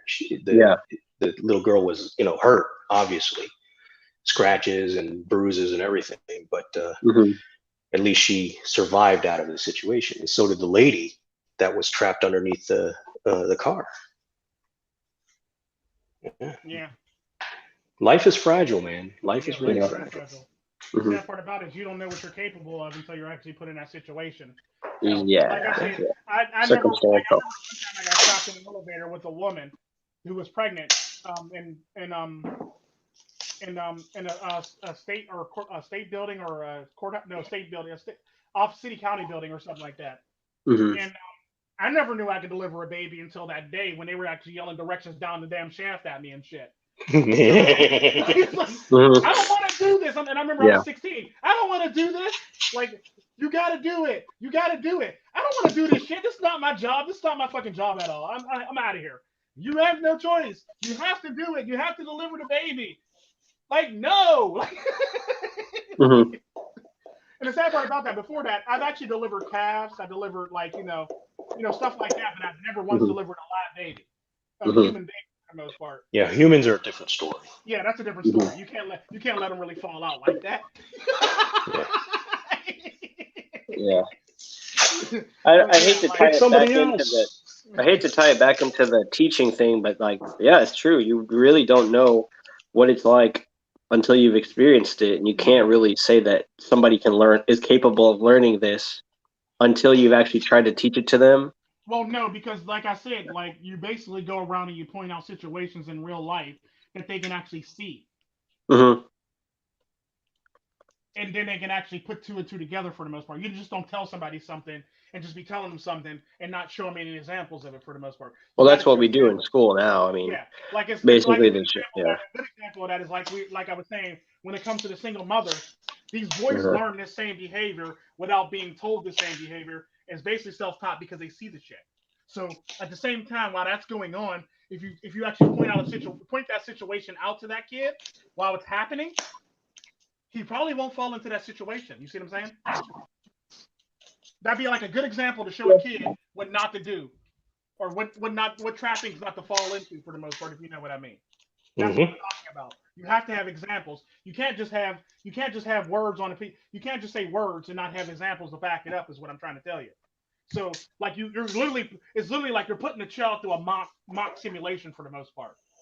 And you're asking them to think about it both emotionally, mentally, physically, and take yourself out your body and put yourself in that person's shoes. So you're asking a child to use empathy too, or asking a child to walk a mile in that person's shoes. How would you feel? How did that make you feel if that was you? You know, you basically break that down for that child for the most part. It's not like you just go, well, this, and this, and this, and this. And fair enough. It's kind of like, I mean, what you're saying is essentially the red pill is teaching people to take care of in their own lives and not try to be teaching other people's kids stuff, and just because once you start teaching other people's kids stuff, you get into that leftist mentality where like I have to teach them about LGBT. I have to teach them about the climate change and stuff like that. You're jumping too far. With those children, you basically just plant seeds. That's it. Your own children, you actually literally take them through the processes. Those children, all you got to do is plant the seeds. So when they see it unfold, because like we said, somebody's always going to be stupid enough to water those seeds, and it's going to sprout up. And they're going to see the shit that you're talking about, and they're going to come back to you for more information, and they're going to respect you more because of it. They're going to want to gain more knowledge from you if you actually do that for the most part. All you got to do with those kids that belong to somebody else is just plant the seeds. That's it. You ain't got to go in depth like you would with your own children or your nephews and nieces. You just got to plant the seeds in those kids. And the sad part about that is when you plant those seeds, somebody stupid is going to water those seeds for you, and it's going to be a harvest, and they're going to come back to you. It's better to do your own thing. Yeah. Don't fall for, because basically at the same time you're basically telling somebody when she does this, don't fall for that. This is why, because she's basically doing it to manipulate you into this. It's kind of like how your children pout. You can lead a horse to water. Children want something from you, and you tell them no, so they sit there and pout, or they sit there and fall out on the floor and throw a temper tantrum on the floor. It's basically the same thing that a woman's doing for the most part. Only they're doing it on a grown-up level for the most part. They're basically manipulating you on a grown-up level. You can lead a horse to water? By understanding this, you know better about it, so you want to fall for it or be tricked into it. It's kind of like how we say, don't fall for scams or phishing or email shit, stuff like that. There's a reason why you do that. You don't always go through the lessons, but you know better to fall for tricks and scams. Like if a Nigerian prince was to send you an email saying, I'll send you $1 million if you give me this or do this or give me your information, would you actually give him the information? Yeah. You wouldn't. My point exactly. So you know better for the most part, because that doesn't sound right to you. Unless you're stupid, then you actually give up all your information. You see what I'm saying? Yeah, legit. I don't have seen kids, somebody so I can't do that. say that. I can't. I'm my only example. Well, but you can still red pill another kid basically, because. Yeah, but I'm not going to red pill anybody else. I'm not saying go out there and like, let's sit around, children, gather around, like they do with the drag queen library reading time. No, I'm not saying that. I'm basically saying definitely do not want to have a fireside chat. Yeah, we're not asking to have a fireside chat. We're basically saying by your actions and by your deeds, when a kid comes to you and say something, or if a woman's acting stupid in public and you verbally check her, that child sees that. You see what I'm saying? Yeah, I get that. That makes sense. So by verbally checking her, by verbally like discrediting her behavior and or whatever the fuck she got going on, you basically just planted the seeds in that child's head. You see what I'm saying? Yeah. That's what we're talking about. But until man, you have that's definitely until you have walked hard to do. Well, until no, you've walked this you path basically do it at work on your own for a while, it's senseless to try and I'm not saying show that it's hard for somebody me else to the do. path. I'm saying Yeah, that but you literally you make it sound easier. That you make it sound much easier than it is. Because you literally did it to another woman at work. Am I right or wrong? When you said that she Yeah. walked up to you, tried to ask you information, the way you treated her. Now take yourself out of your body and do a 360 view. How many people were in your vicinity? Quite a bit of people. Yeah, quite a few people. My manager. Some of those people probably noticed that and took sight of that for the most part. Am I right or wrong? Yeah. Yep. But it wasn't. You planted seeds already. There you go. Yeah. That's how easy the fuck it is. You've already planted seeds in people's head. Like, okay, maybe he's not. Maybe I'm gonna take a different approach. Maybe I'm not gonna be able to manipulate him into this. But to say that the landscape around me is going to be the future of the, is representative of the territory that's going to be out there in the future. I mean, I can't beware. I can only share that as a map. I can only share that as a map. Yeah. But the necessary point is the territory is going to be different for anybody, regardless of if they look like me or not. Yeah, it doesn't really matter what the territory is. The behavior is always going to stay the same. You see what I'm saying? Yep. The behavior never changes. Yeah. A woman's always it doesn't matter what the territory looks like. A woman's always going to be hypergamous no matter what. You see what I'm saying? That's true. Well, yeah, I get it. There you go. I get what you're saying. Yeah. She's going to be that's be very weary of. It's kind of like your environment now. A bunch of women out there wearing yoga pants and spandex. Fuck. That's basically right there lets you know that they're looking at and they're trying to manipulate men into wanting to date them for the most part. It's basically crazy, like man. Another good example of that is when you see a single mom by her kid's stroller and she bends over and she got the waist huggers and she's wearing thongs. That's basically letting you know that she's looking for a man. She's trying to look sexy for somebody else. Well, come and get it, boy. One of the places where I work now, it's kind of cramped, and people walk around with big carts and stuff. But so one of the women was walking with a cart, and then another gentleman was facing her in line, and then one of my coworkers was in front of that woman, and the guy goes to my coworker like, "Oh, excuse me, there's a woman behind you." And then he looks at her and he's like, I tried letting him know that he was in front of you, impeding your space. I'm a gentleman, just trying to look out for my fellow women. Optimus Sentiment Prime, basically. Yeah. And it's that's planting the seeds, man. That is definitely planting. That's planting some seeds. Dude, those are everywhere. Those are everywhere. Yeah. So planting seeds in people around you, that's probably not the nigga to fuck with. If you need some shit done, that's the nigga to go to. If you want somebody to cry and be your shoulder to cry on, or be your run to guy when shit all falls apart. He's definite. He's basically signaling to everyone. Hey guys, emotional tampon.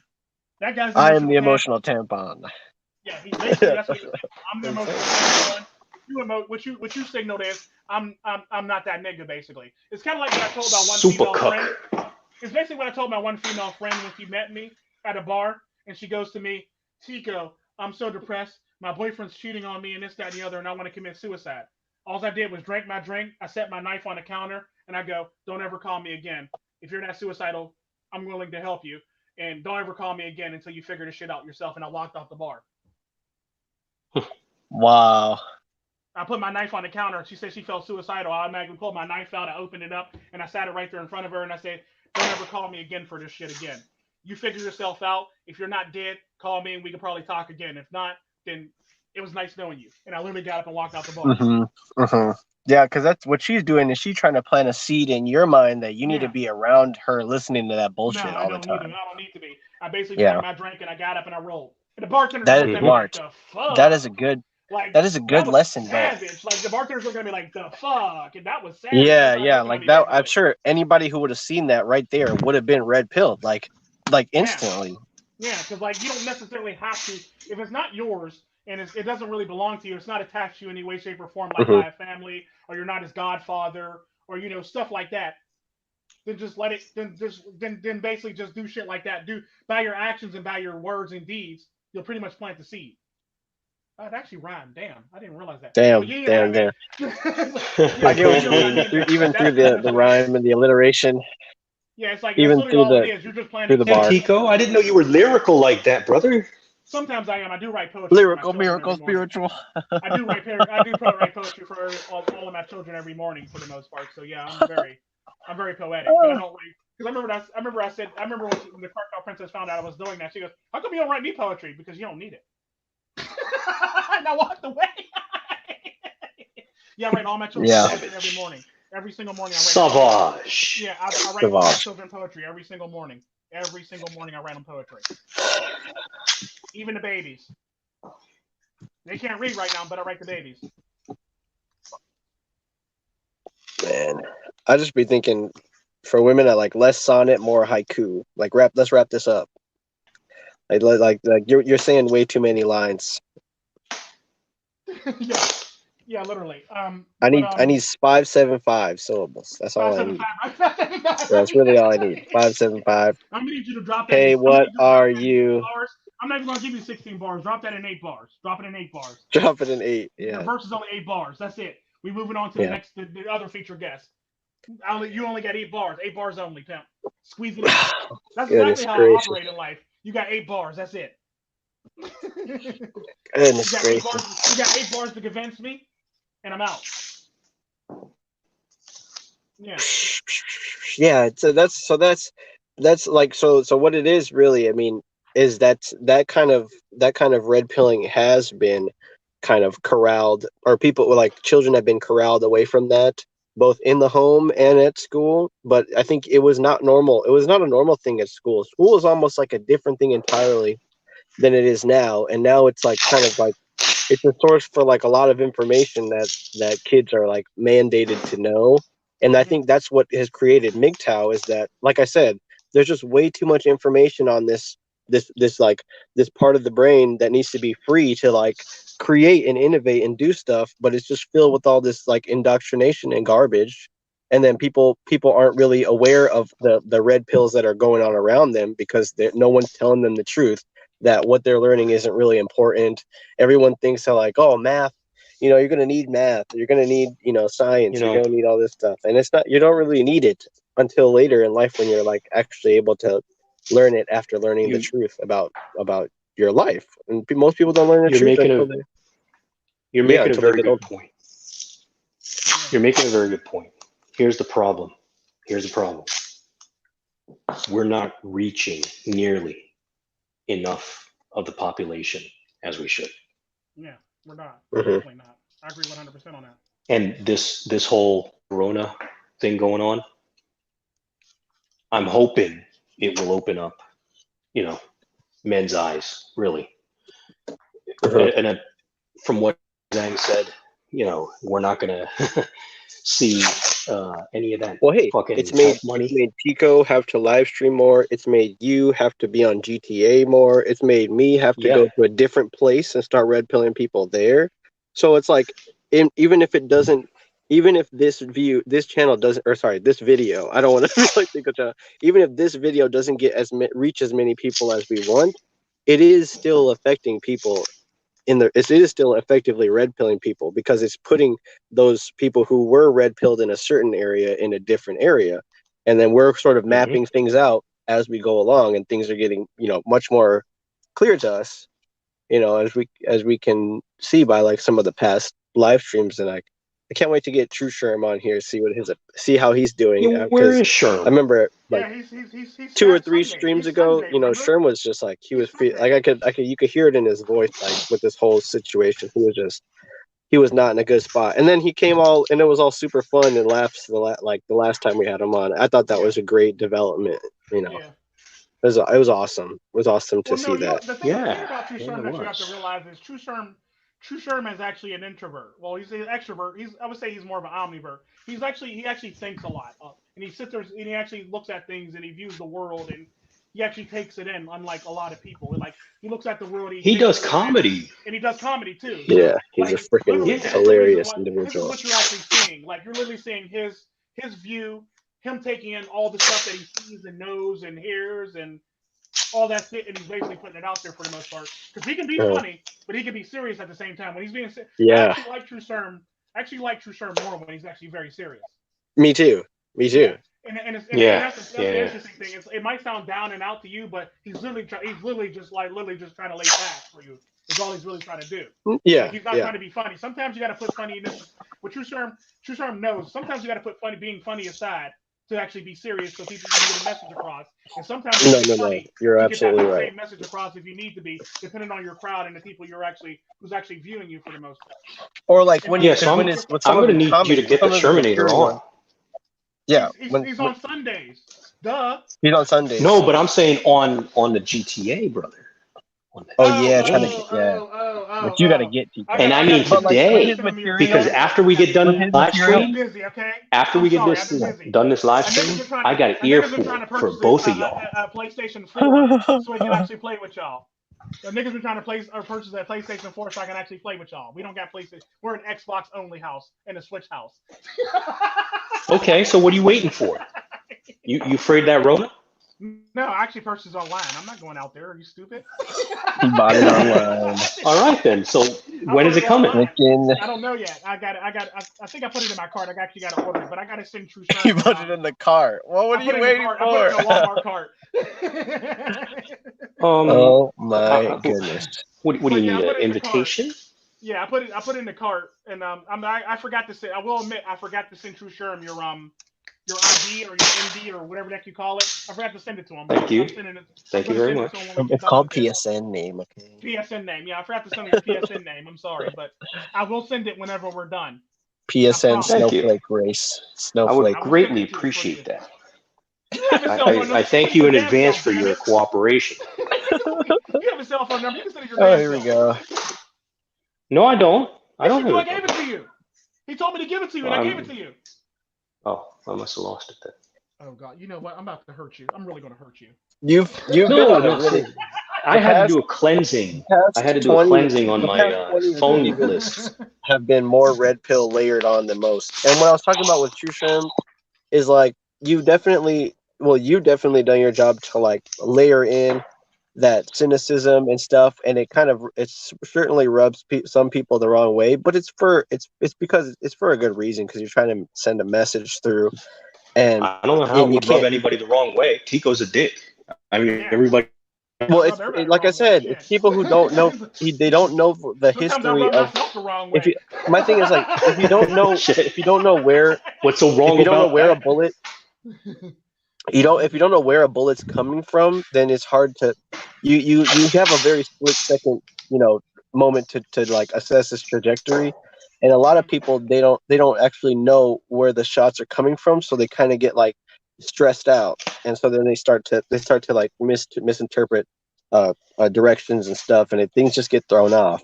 But with True Sherm, like what I noticed is that like he layers on that cynicism so that when he is serious, like it's like effective immediately. And what I noticed is that he like whenever he makes a joke, like I sit there and I study it too, because I'm like, damn, that's like really funny because of all the thought that's gone into it, Yeah, like me, I'm just a dick. I just rub people wrong way on purpose, basically, because that's just my nature. Straight up. I mean, I might as well just not go through the bullshit. I might as well not beat around the bush. I might as well just go straight through and just, hit you like a shiv. Yeah. Like I just shivved you in jail, basically. Is my thoughts on when your back is up against the wall. In all seriousness, True Sherm's the kind of guy you want on your side. Oh, definitely. Yeah, that's. I know. I don't even know. I don't even have to have experienced that to know that that's probably true. And if you're stuck in another country and they won't let you out, Tico's the man you run in your corner. I can get you out faster than your government can. You may not like the situation, but your ass will be out that day. I don't really know what you need Yam for, but if you ask Yam, then because Yam won't know until he's in that situation what he's gonna do.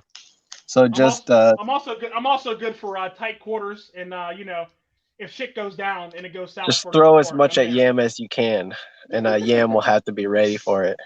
That's what I say. If I told you what I do, I have to kill you. So I'm just let me know if you need anything done. Yeah, like because like if you're back against the wall, I'll probably be that wall up behind you, basically. He's like, I am the wall. I am the wall.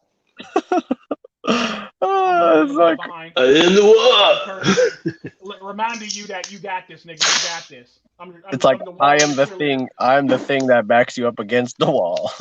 I'm the wall behind you. Make sure you're on the right side of the law when you call us. Make sure you're on the right side of the wall. When the wall comes tumbling down, right side of the wall or right side of the law? When the wall comes falling down on top of you, it won't look pretty if you're on the wrong side of the wall. That's true. That's true. And with that, we're gonna have to call this live stream. Yep. I'll do my outro. Let me get some sleep because I gotta. Let me get some sleep because I gotta do a 2 a.m. flight, 3 a.m. flight. Not 3 a.m. 4 a.m. flight. I gotta be at the airport by like 4. How convenient. I gotta be at the airport by 4. So yeah, I do this trip every. Make sure your PS4 is waiting for you when you get there. I do this trip every Friday and a Saturday anyway. So. He just straight up ignored you. That's. I know what you're saying. Right? You see what I did there, right? I have a feeling that PS4 is never going to be ordered. Oh my God! It's never going to get ordered. Swear to God, Tico. I swear to God. Why it's never going to get ordered? Don't test me. I thought Princess will probably order it for me, so I'm not worried about it. Don't make me come to Costa Rica. You ain't doing all that. And pull legit GTA on you. Yeah, right. That'd be the day. All right, this is Baron Yam, and if you need, if you're interested in red pilling people, the next time you see a woman come around you with plot armor, simply write her out of the script of your life and go the other way with the story. Very nice. And that is all. Be smart. Write her out of the script. And take care, all you monks and spunks. Since minutes could go ahead. Yeah. Yeah. Others say be thoughtful. Yes. When others say be thoughtful, I say be thoughtless.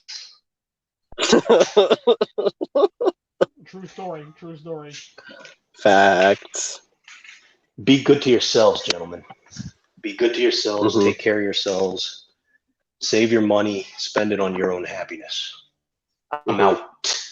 All right. Yeah, simp for yourselves. Definitely simp for yourself. Always simp for yourself. This is Eco Trend. I'll be doing multiple live streams tomorrow. Even the live stream, the table flip tomorrow also as well. But I'm getting up in the morning. Y'all going to see my travel. They're going to see my travel schedule basically with me tomorrow. So I'll be doing like a bit of a travel with Tico tomorrow morning when I get up and go to the airport and stuff like that. Nice. So this will be the first time I ever put a travel video. Well, I put travel videos, but I put like small portions of it on my channel after I done uploaded it to my travel channel. But this will be the first time you actually get to see me travel and actually see like a part of my life for the most part. So I'll be pretty much doing every time I hit an airport and I get off the plane, I'll smack on the live stream. You'll see me doing a live stream for the most part, doing what I do best for the most part. But yeah, so I'll start with the first one will probably start at like 3 in the morning. And it'll probably be via Mobazine for the most part. You'll see me in the airport in Mobazine. And then the second one will probably be when I land at the other airport for the most part and go from there.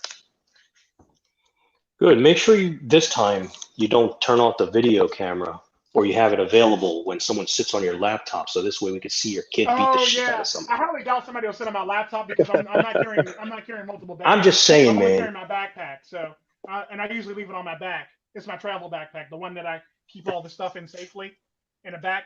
Just keep the camera rolling. That's all I gotta say. I will. I mean, I'm going to be at the airport, so I'll keep it rolling instead of play video games like I always do when I'm just sitting there waiting. I usually just play video games for the most part, but like, so that means I'll have to do a lot of catching up on video games so I can actually put them in my videos. Shit.